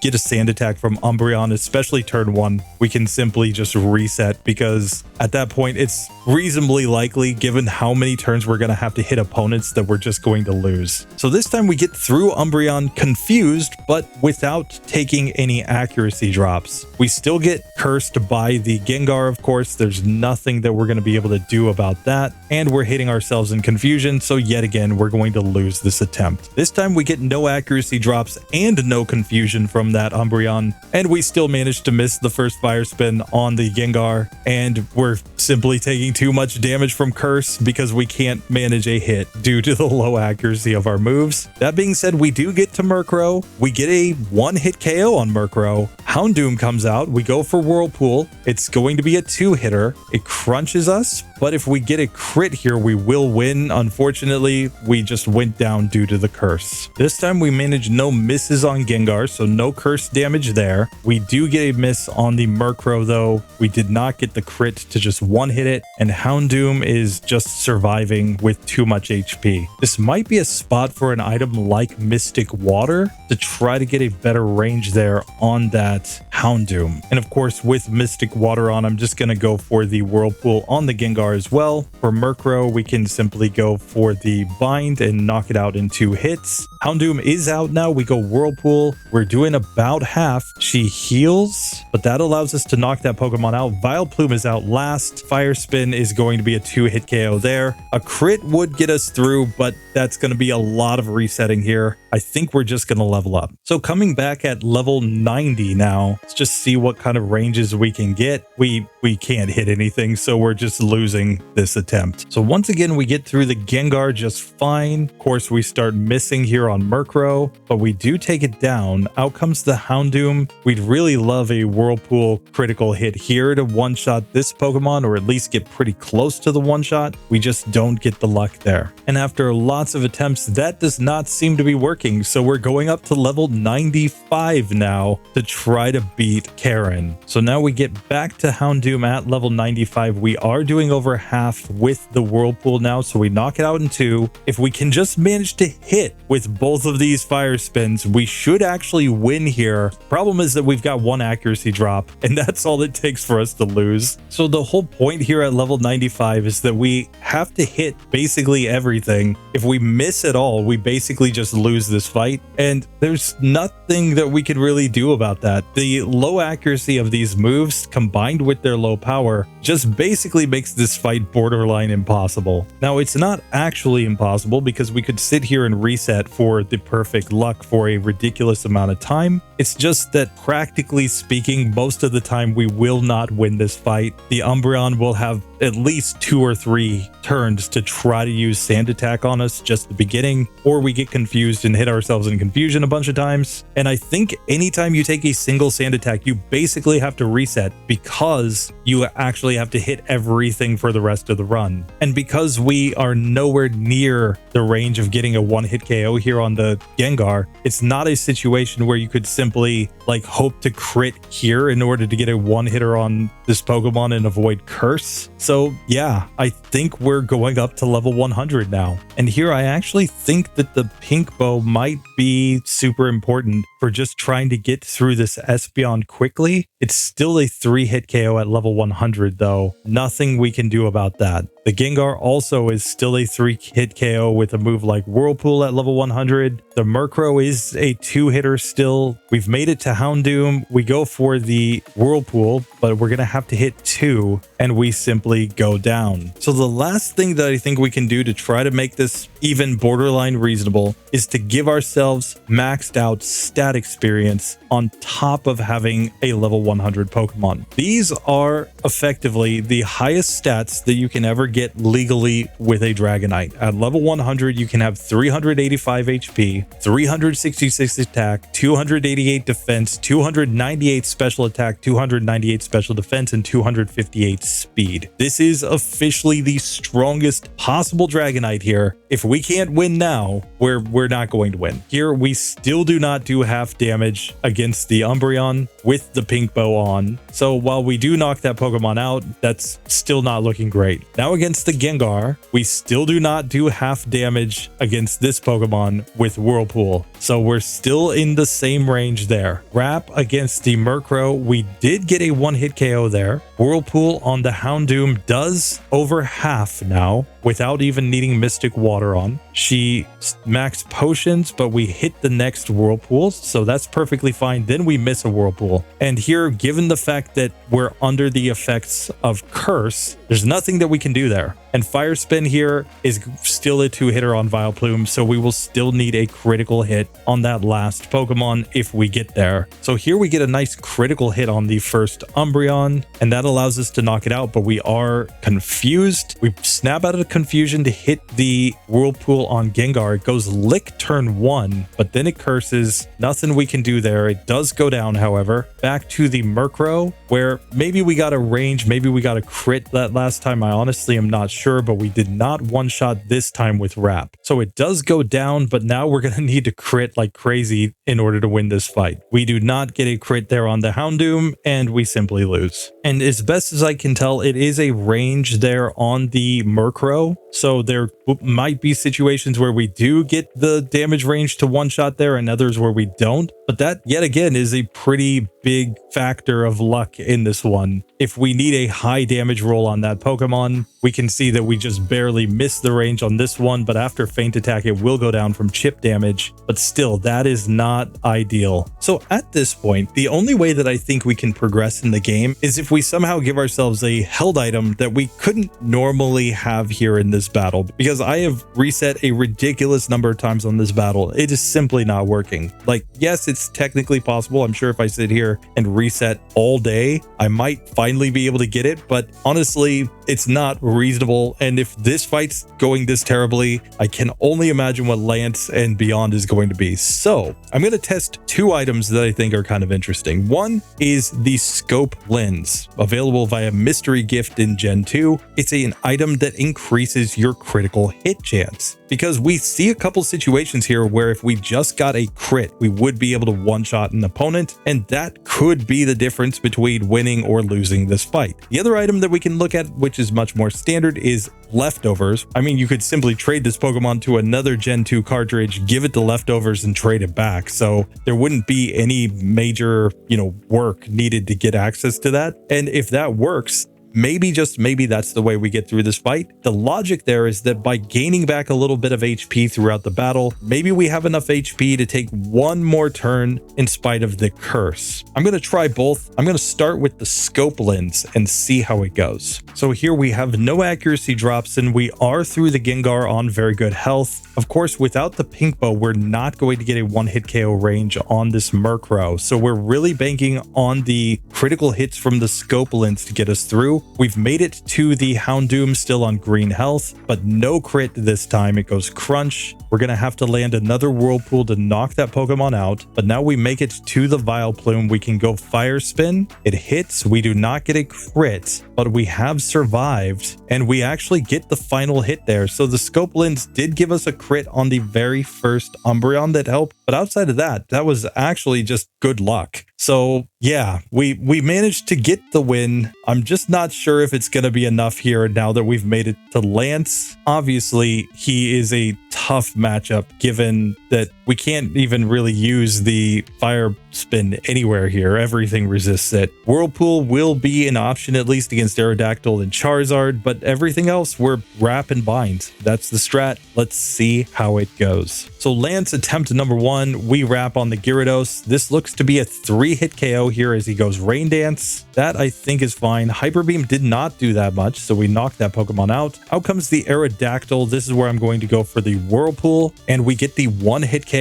Dragonite number 1 comes out. We go for Wrap. It goes for Thunder Wave. It's going for Thunder in the rain, of course, and then Hyper Beam, but Hyper Beam is not that bad for us. So we just need to land enough hits here, I think. The paralysis is a bit of a problem, but I see no way that we get through this without paralysis, given that his Dragonites all know the move Thunder Wave. But now we get Blizzard from the second Dragonite, and that is doing significantly more damage. And here I think we're probably going down, but we get a Blizzard Miss, so we actually get through. That brings out the Charizard. We go for the Whirlpool. We get the 1-hit KO with a crit. Thank you, Scope Lens. And that brings out the final Dragonite going Outrage, and we simply got knocked out. Still, this one might actually be possible if we get enough critical hits here. It could also really help us if we can get some misses from these Dragonites or, you know, Hyper Beam. We actually kind of like here because it gives a chance that they won't move the next turn and can make up for the fact that we are paralyzed. Blizzard is also kind of nice that it's so much less accurate in this generation. So we get through the second Dragonite on significantly better health this time, getting to the Charizard. Again, we're going to need 2 hits here in order to knock this Pokemon out, but we get the Whirlpool to hit, so it does go down. We've made it back to the final Dragonite using Outrage, and we're going to kind of hope that it gets confused. Oh, we get a critical hit. That's not what we wanted. If we could have survived and had it get confused and hit itself in confusion, we actually could possibly win this fight. The issue here is that we just don't seem to be getting this to go. However, I think Leftovers will make this one possible because it will give us just a trickle of HP. So I'm gonna try it. I'm gonna try this with Leftovers. Same logic as what I said before. Simply we could trade to another cartridge and get it. Would probably also help against the Karen fight. So I think this is reasonable, especially because the Scope Lens didn't seem to do that much. It only gave us 1 crit in that battle, which we could have just reset for it anyway. So yeah, let's try this Leftovers and see how it goes. And obviously Leftovers is healing based on our HPs. So by the time we get to the third Pokemon, we're already completely healed back up. And even if we're paralyzed for a turn, at least we'll be recovering some HP that turn. Here we get a nice crit to knock that Dragonite out in 2, and we're on full health going to the second Dragonite. Blizzard does good damage, but we're going to recover some of that HP back. So we knock out that Dragonite still on green health as we go to the Charizard. It goes Hyper Beam, but doesn't do that much, and we heal back more than what its Hyper Beam is doing to us. So we're actually going to be able to get through at this point, I think, provided that we can just manage to land some Whirlpools here. We finally do knock it out. That brings us to the final Dragonite on full health. Here it goes Safeguard. We don't really care because we're just going to spam Wrap. Outrage with a critical hit does massive damage, but a non-crit doesn't do that much. So Leftovers seems to be the solution to Lance. So that was ridiculous.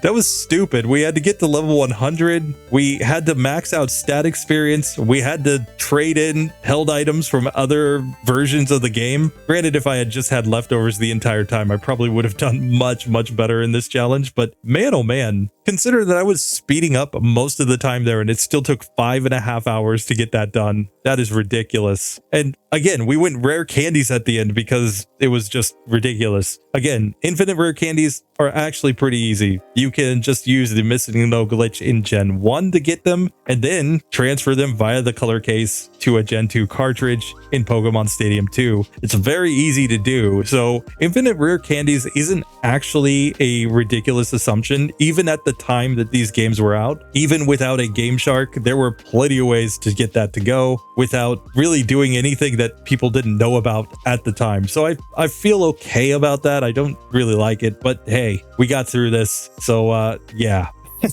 But now, Professor Elm, he's going to tell us to come over to his house. He's got a ticket for us, and we are going to make our way over to Kanto. And we have to decide, first things first, how do we actually want to route in this section? Like, we're going to have to determine which of the different gym leaders to take on. I think Lieutenant Surge is trash enough that we can probably win at level 100, especially. In fact, I'm going to just make the bold prediction that probably nothing is hard here until we get to blue. Blue might actually give us some serious issues. Before that, though, I think we're basically just fine. Let's get to Vermilion City and go visit the Trash Man and just see if he actually could be decent when we're using trash moves. Of course, he leads off with the Raichu. I'm just going to go Wrap and not get the one-hit KO. So we do get paralyzed here. And yeah, we're going to have to hit him twice. Thunderbolt didn't do that much, though, fortunately. And Leftovers heals us to full HP. That was the entire point of the Leftovers. They just basically allow us to heal up so that we don't really have to worry. Explosion did like laughably little here.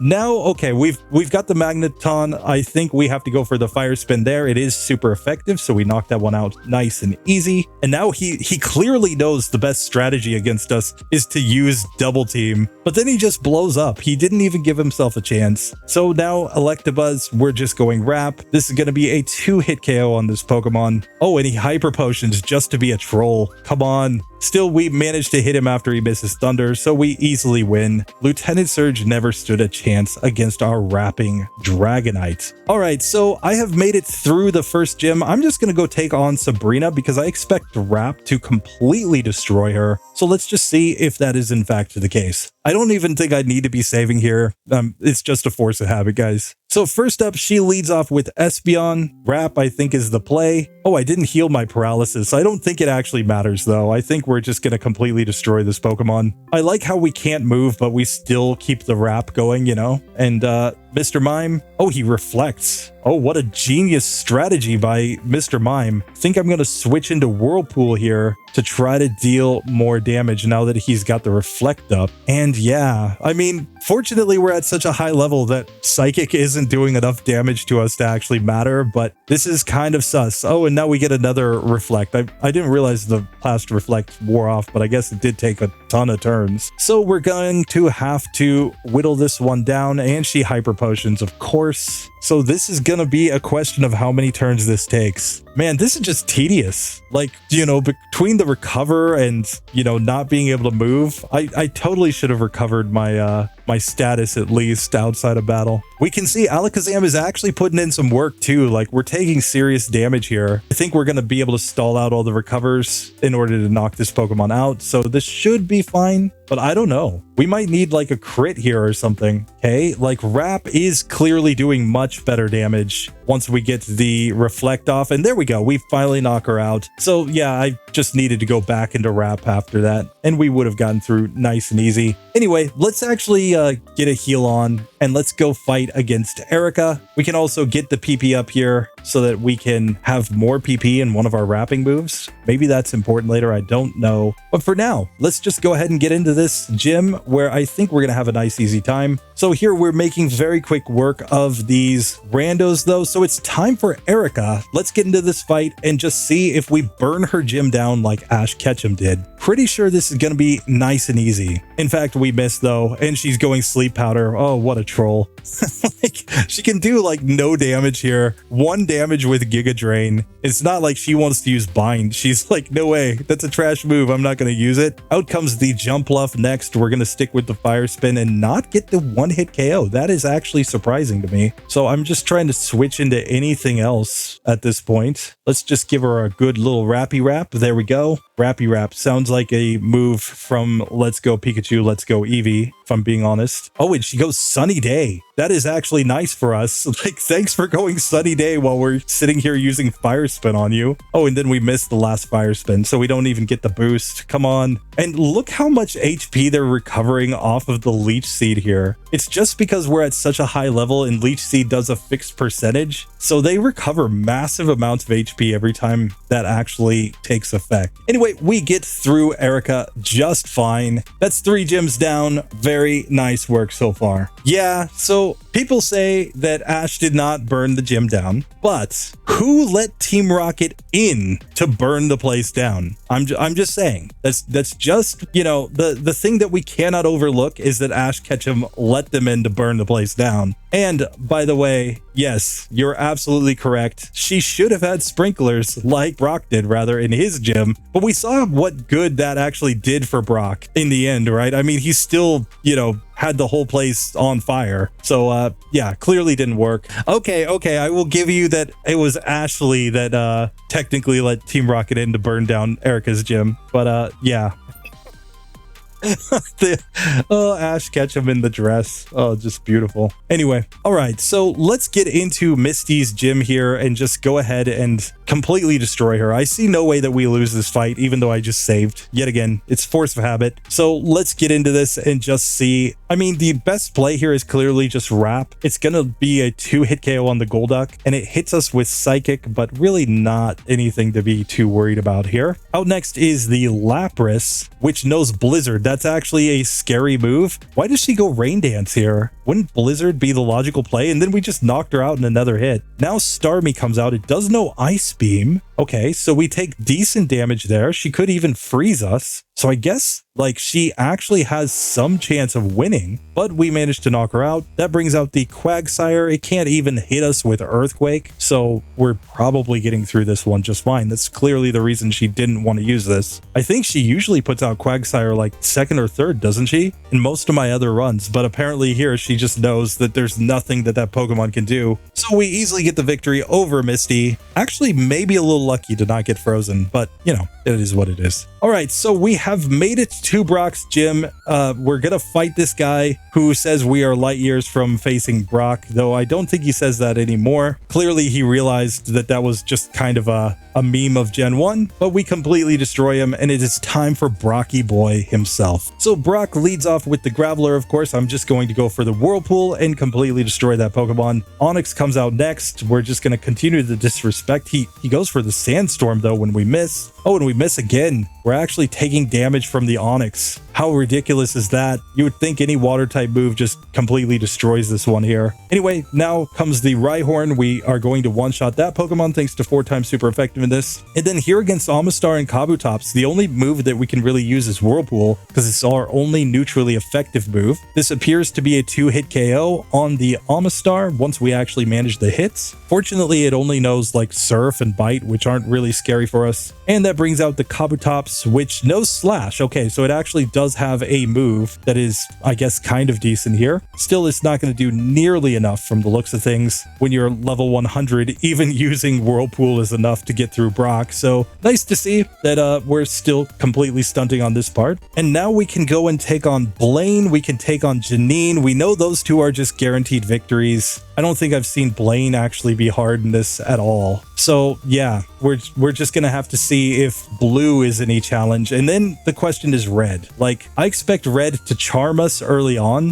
which is gonna kind of suck because we're gonna be dealing with that whole, you know, less attack situation. And then I expect him to just be really trolly with, you know, the, you know, rest and curse from the Snorlax. That's probably gonna be the real wall there. I think we've got at least something decent for everything else. Oh, and look at this level 2 Hoot right here. Clearly they intended for us to be able to start in Kanto, right? The fact that there are level 2 Pokemon here in the wild just outside of Pallet Town. Clearly this was supposed to be our house, right? Like, we were supposed to be doing the whole, you know, Gen 1 thing. Look at Red's room. Oh, still with the Nintendo 64 in here. The PC that hasn't been used in a long time. Oh, come on. This was clearly supposed to be our house, and then they changed it. So we'll just come give a quick hello to Professor Oak. Not that we're actually paying any attention to what he has to say, but you know, just it's a thing. You've got to come, as they say in Japanese, aisatsu. You have to give some aisatsu, guys. A little bit of respect to the OG here. I should be using my repels as well. Sorry about that. So So now we can come down. We're going to see good old Blue. He's going to run away from us, given the fact that he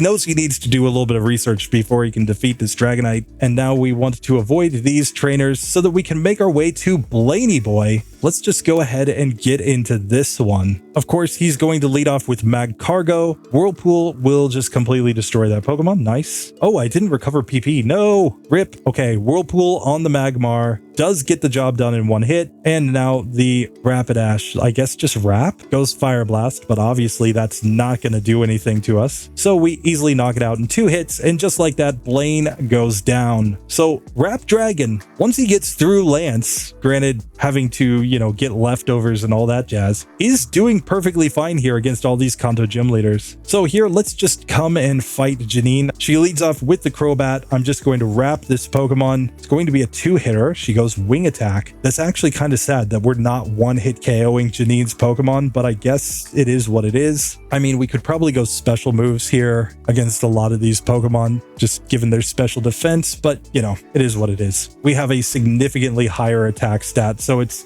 kind of makes sense. Still, I guess now that we've got Toxicon, we should probably take this a little more seriously. It would be actually really, really sad if we lose to Janine for the first time here. Okay, so she self-destructs there. That's perfectly fine. Ariados, obviously Fire Spin just destroys that. And the Venomoth, we're going to give it more of the same disrespect. Oh no, we miss. Oh no, we miss again. Oh no, and now she double teams. Oh no. Oh, Janine. After all the disrespect to Janine, she actually gets the victory against us. And you guys question why I save all the time. Oh, that was brutal. Oh, that was sad. We went down sad, guys, against Janine. Oh, the double team perfectly timed to like I'm just going to say, okay, now Janine deserves a little bit of respect because she's clearly got like a 500 IQ here. You know, she gets the toxic on us when we're not necessarily taking her seriously and then just proceeds to double team. This time we critical hit the second Weezing, so it goes down in a single hit. Ariados still gets wrecked. And now Venomoth, we actually hit the Fire Spin. So the second attempt, we completely destroyed Janine. It was just because A, misses, B, misses, C, misses. I mean, that's all that allows her to win. But apparently when you're using trash moves that have low accuracy, it's pretty easy to actually lose here.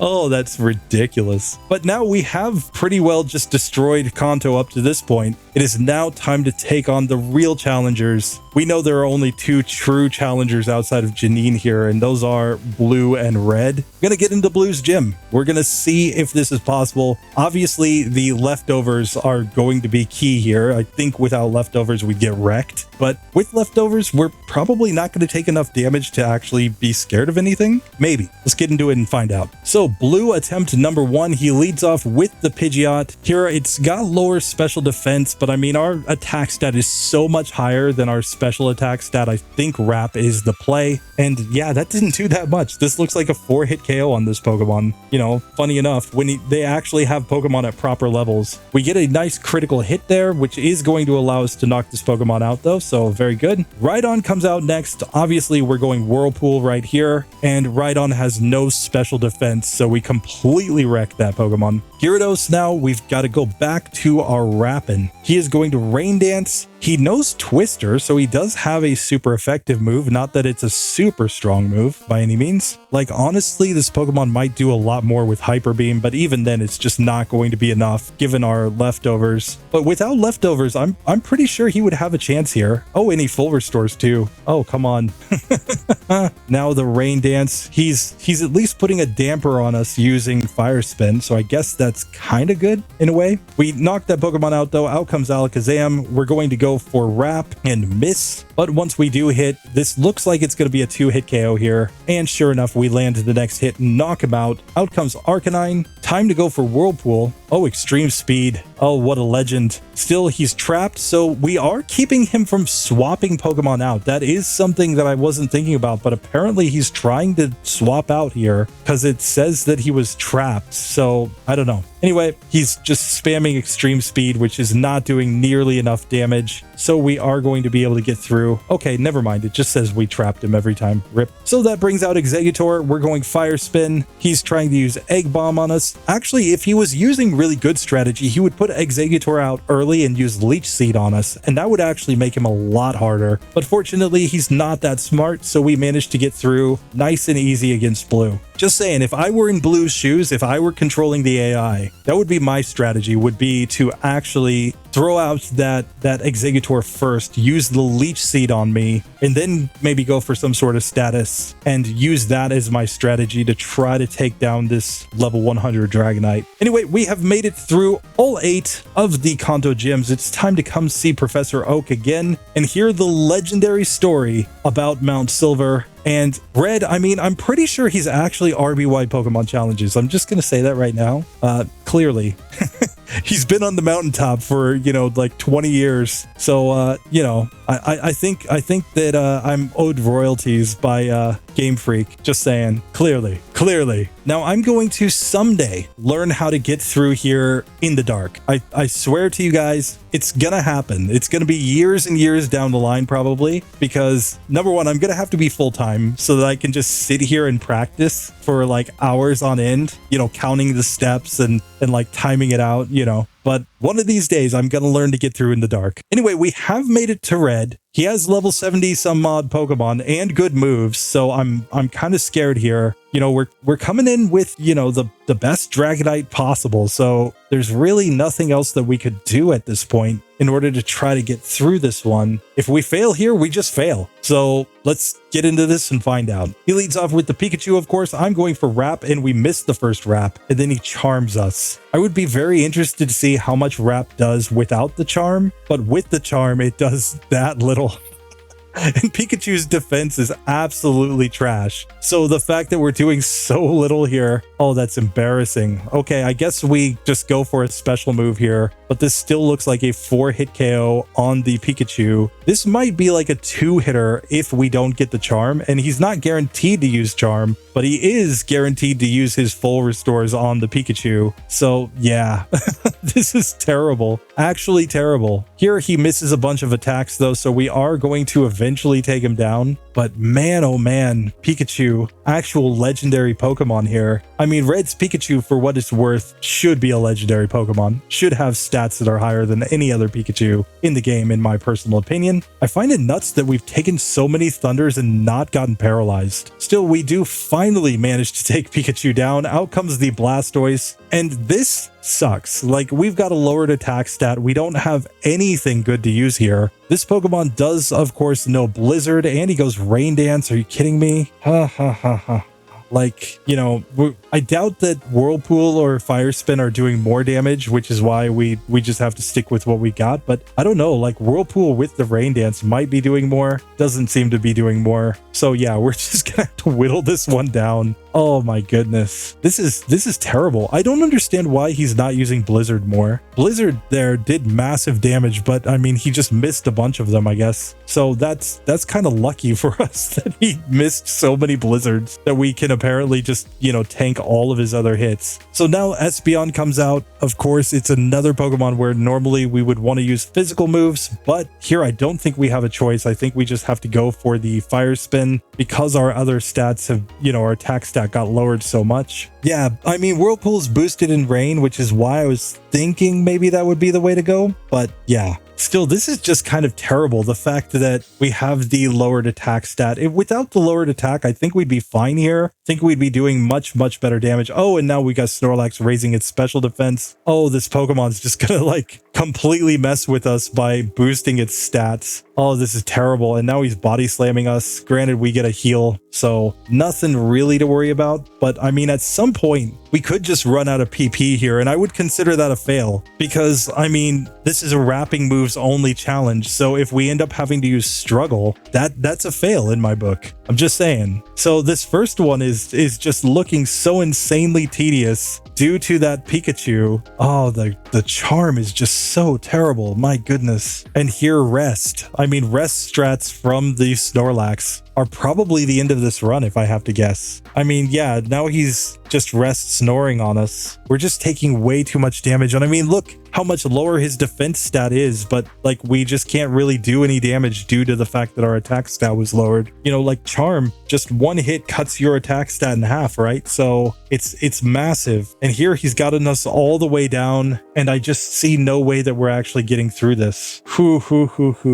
GG Red. I mean, obviously he's the best, you know, trainer in this version of the game. He's proving it right here. The big brain strats. So yeah, we need to try this again and see what it's like if we actually hit Wrap before he uses Charm. It could be a situation where critical hit even one-shots there against the Pikachu, and at that point I think we're doing much better here, but we still would be dealing with this Snorlax, which might be an issue given the rest. We can see a nice critical hit there did good damage though, and he is down to 3 rests, but like I said, we've only got what, 7 PP left in our moves. So yeah, I think this one is just going to be game over due to this. I'm still going to play it out. I'm going to play it out until I get to having to use the struggle, just so that we can say, look at the fact that we actually lost this one. Oh man, when your dreams are dashed by a Snorlax in Gen 2. So here, of course, we can go for the Fire Spin, and now we have no moves. And even Struggle wouldn't be doing that much here because of our lowered attack stat. So, you know, like we can see, like even with Struggle here, which is way stronger, it's not like we're taking down this Snorlax very quick. We will eventually knock it out with the Struggle strats though, thanks to the fact that we have the leftovers on. Obviously, Flamethrower does not that much to us as a Dragon type Pokemon. You know, our special defense has been lowered a little bit, which is helping him do more damage. I will be resetting to redo this one with wrapping moves only, but I'm just doing this to show, like, look how bad this is even with Struggle because of the fact that our attack stat is lowered. I would expect with Struggle, without our attack stat being lowered, we would be doing massive damage to these Pokemon. They would be, you know, maybe 2 hit KOs yet again, but not here. Nope. Oh, and look at the synthesis spam. Oh, that's the other thing we're going to be dealing with. The Venusaur synthesis spam. Granted, Sunny Day may just make it easy because we can get through with the Fire Spin, but we can see, like, we beat Red there, but we had to use Struggle in the end. So we're going to reset here. We're not going to accept the post-game, you know, credits and everything. Let's try this again, hoping that we get better ranges on the Pikachu. So here we go, Wrap this time. That is like 40%, 69 damage. Okay, 69 is pretty nice, but it's still going to be a 3-hit KO, and then he charms us. Are you kidding me?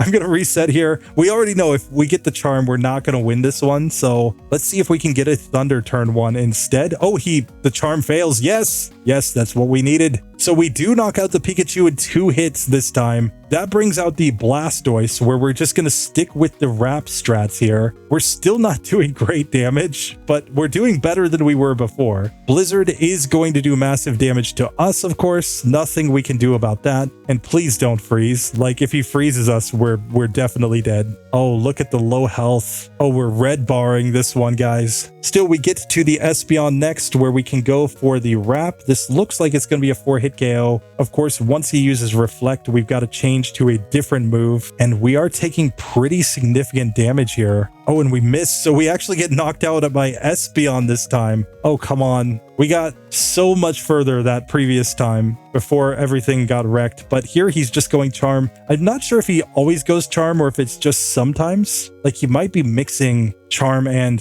Thunder, or maybe we need to use a different move, but maybe it's just that he sees that we have a high attack stat and he wants to use Charm. Charm can miss though, so I think that's the luck we reset for, is for the Charm miss. We're already up to like 30 some odd attempts. Yeah, 31 attempts here. So this is clearly just not working.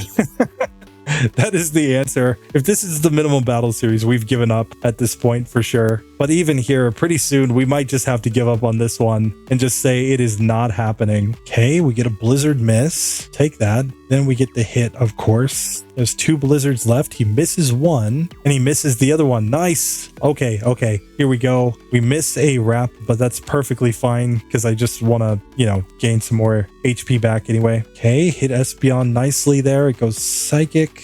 Oh, and now we miss again. Oh, at like the least opportune moment. That's going to take us to the Snorlax on very low health. I'm pretty sure he goes all in on just attacking us here. Oh, Amnesia. Nice. Yes. Amnesia like crazy. We get him to yellow health, but he's in a range to KO us, and so he's just going to do that. So, yeah. Guys, right there. I think we're gonna call it. We are not beating red, not with this this moveset. It just doesn't work. It honestly just does not work. So that is disappointing, but it seems to be the issue. The only thing that we can do, I guess, is just to mess around with something else here and just see. We could do something kind of stupid. Like we said, wrapping moves, right? I believe there is one stronger wrapping move. What if we replace Whirlpool with Clamp? 35 base power, more than double power compared to these other wrapping moves. Technically still a wrapping move, not a legal move by any means, but I'm just interested to see what happens when we have a stronger wrapping move here. Because like I said, the legit wrapping moves are not happening. Bright Powder raises the holder's evasion, but I don't think that's gonna get us through. Not consistently by any means. I think Leftovers is our best shot here to regain HP throughout the battle. We see how much damage we're taking. So yeah, think we gotta try the Clamp strats. I'm gonna just see. Like I said, definitely not legit, but we're gonna see. Okay, so here we are. We're back with Clamp. Clamp, like I said, double power. Oh, we've got too much PP. Okay, sorry. We've got to fix this. We're going to use an ether in order to fix Clamp's PP. No, we can't fix Clamp's PP that way. Oh, rip. Oh, wait, but have we not used any PP ups in this? Yeah, we didn't use any PP ups in this. Okay, so we're going to slam all the PP ups on the Clamp. And that should get its PP in order. Yes. Yes, there we go. Now we have legitimately, 16 PP, but it says 21. Okay, let me fix this. I can fix this, guys. I swear. There we go. 16 PP. What? 16 over 10? What? But I used the PP ups. This makes no sense to me. Game hook appears to be broken. Apparently I cannot edit the PP ups properly. When I tried to reset the PP, it messed everything up. But 16 is legit. We slammed 3 PP ups in there. You guys saw it. Don't accuse me of cheating.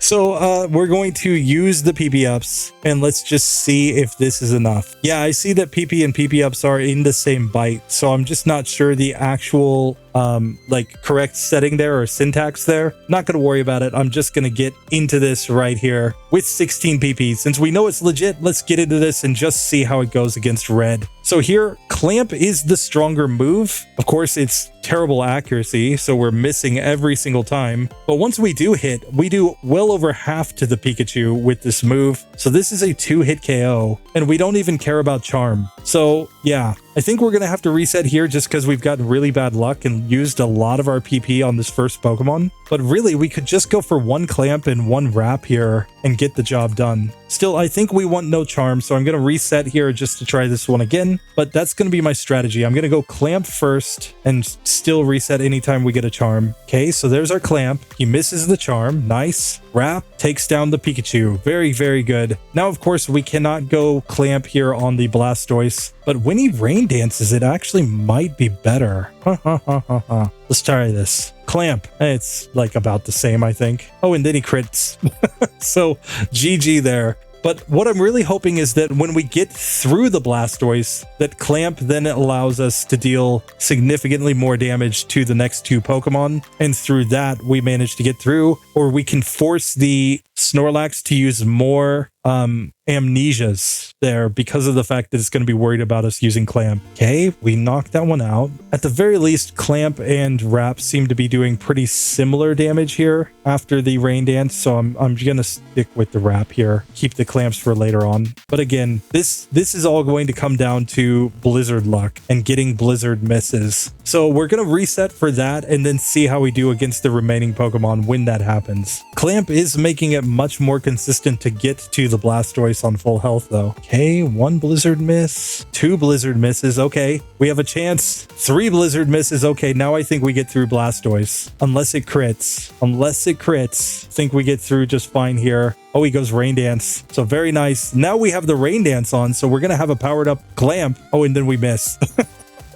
Perfect. But with Clamp powered up, we are doing significant damage here. So Espeon's going down pretty quick. We still have good HP. That brings out the Snorlax while we're still on green health. Clamp does good damage there. He's going to go Amnesia, of course, because he's scared of our move. So now I think we go into the Wraps. Okay, he's on yellow health. Oh, and we just can't land the hits. Come on. Now we're fully paralyzed. Come on. Okay, so there he rests, but I'm honestly not sure what's doing more damage. Probably Clamp is doing less now that he has an amnesia set up. Still, we're getting him into the range to rest, so we should have a chance if we can actually land hits. We probably need crits at this point, though. Like, look at us just miss. Of course, with this moveset plus the paralysis means there's a lot of turns where we simply don't move and we get knocked out. Like, Snore's not doing a lot, don't get me wrong, but it's still doing enough to keep us in a range where once he wakes up and body slams, we take decent enough damage and can lose after that. So yeah, even with a stronger move in Clamp, this still does not look like it's something that's going to go. You know, we're just kind of getting wrecked here by red. So I think that is gonna be our final answer. Can you beat the game with wrapping moves only? Can you beat red with wrapping moves only? No.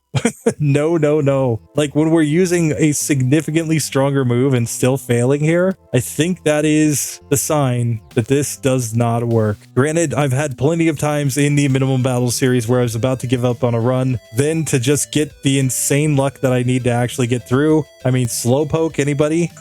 So, I mean, it does happen, obviously. Like, that's part of the beauty of the Pokemon games, is that nothing is guaranteed. Oh, and look at him whirlpooling on us just to, like, you know, add some insult to injury here. But yeah, if wrapping moves worked like Gen 1, we would have gotten through this perfectly fine. But because they don't, that is the reason why we are failing here. So yeah, I'm gonna give it up right there, guys. I just see no way that with only wrapping moves we actually get this one to work. So I think we're gonna have to call it a run and just give up on red. We got all the way to red, but once you get to red, I just don't see any logical way of getting through this. I don't know. Tell me if you think I'm wrong. Tell me if you think there's a strat that I've missed, but honestly, yeah.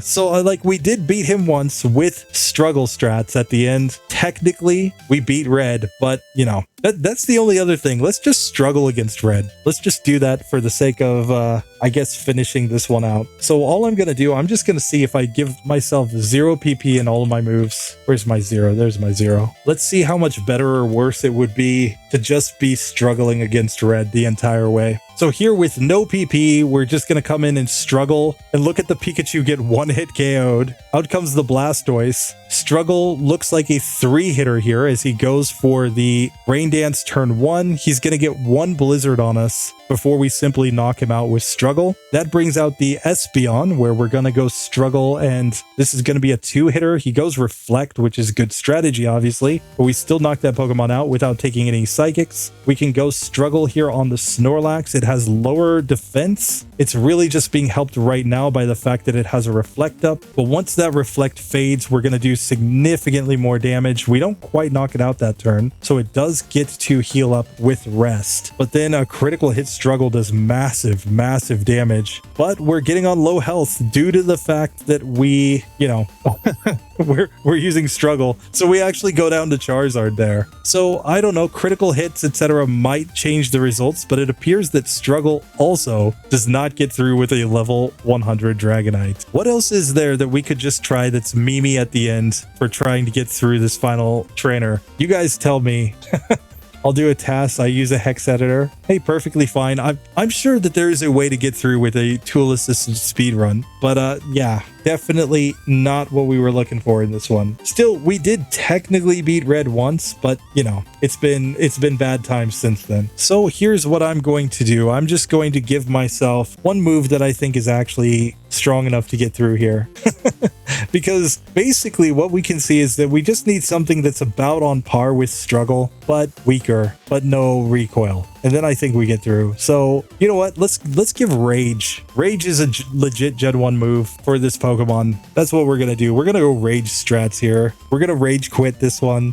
Not Dragon Rage, just Rage. Dragon Rage would be kind of cool too, I guess. Apparently my music even stopped. Even the music gave up on this one. Okay, but here we come. Rage strats. Let's just do this because I'm ready to Rage on this one. Here we can see Rage does like half damage there and then he charms us, but I don't think it's going to matter. I think we're going to take enough damage that we can just build up our rage, and then his charm really won't matter. We simply destroy that Pokemon. Out next comes the Blastoise. It goes Rain Dance. We're going to use Rage. He Blizzards. It's going to make us more angry, and even more angry when he Blizzards again and gets a crit. Oh no. No, Rage didn't do it. Clearly rage baiting here. That's what Red is here to do. I think this is how we should end every run that fails on this channel. We should just use Rage. So there we go. This time we get through without any charms. We get a nice Blizzard Miss there. We get some Rain Dance. We're just sticking with Rage. Oh, and look at the crit. Oh my goodness. Okay, but then he misses a Blizzard. So we managed to knock that one out. We get to Espeon where we're filled with Rage. He hits Psychic. That makes us even more angry. So we just knock him out the next turn. Snorlax is out now. Rage does about half, and then we Rage again to knock him out. Out comes the Charizard. Let's keep up our Rage. So he Wing Attacks. That's going to build up our Rage even more. That's a 2-hit KO. Finally, we get to the Venusaur, Rage, and this is going to be a 2-hit KO as well, but an easy victory. So yeah, we Rage quit on that one, but we did beat Red at the end, kind of.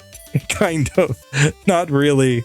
We tried everything. We tried Clamp, which is stronger than Whirlpool. Obviously, we had the leftovers on this entire time. We reset a ton of times to try to get the luck to get enough Blizzard misses from that Blastoise. But if I'm being honest, this is luck that I think you need to get in order to get through this with wrap-only moves. But the amount of luck is so insane that we're never going to get it unless I sit here, you know, for the next like 3 months resetting on this, playing this 24 hours a day. Then maybe we'll get it. But what you need is you need no charm from the Pikachu. Ideally, having it use Charm and Miss or Thunder and Miss over and over and over again until you knock it out. The Blastoise, you need it to, I think, miss at least 4 of the Blizzards, but ideally miss all of the Blizzards. So what, that's 30% to the power of 5? What is that? Somebody do math. 2.7 times 0.3. Oh god. I'm gonna have to like actually do math in my head. It's brutal. It's what, like 8.1 or something? So 0.81 times 0.3. It's just getting insane at some point to get through without the getting any Blizzards from that Blastoise. I think is like less than a 0.5% chance. Then I think you need to get decent ranges on both of the Espeon and the Snorlax. You would need Snorlax to use a lot of Amnesias and to get there on high enough health and hit enough times that you get it just repeatedly using Rest so that it uses up all of its Rest PP. And then maybe, just maybe, if you can manage to get through all of that and still have some Whirlpools and Fire Spins left, you could probably get through the Charizard and through the Venusaur. That's my opinion. I don't know. You guys tell me if you think there's another way to get through, but I think that's about it. Anyway, that does it for this one, I think. But for you guys as channel members, I just want to say once again, thank you for coming to hang out. Drop some comments and let me know if there are runs that you guys would like to see. Anyway, I think that's all I got for you guys today. Thanks for hanging out with me. Thanks for suffering against Red with me. And I reckon I will see you guys in the next one. Appreciate you being here. Later.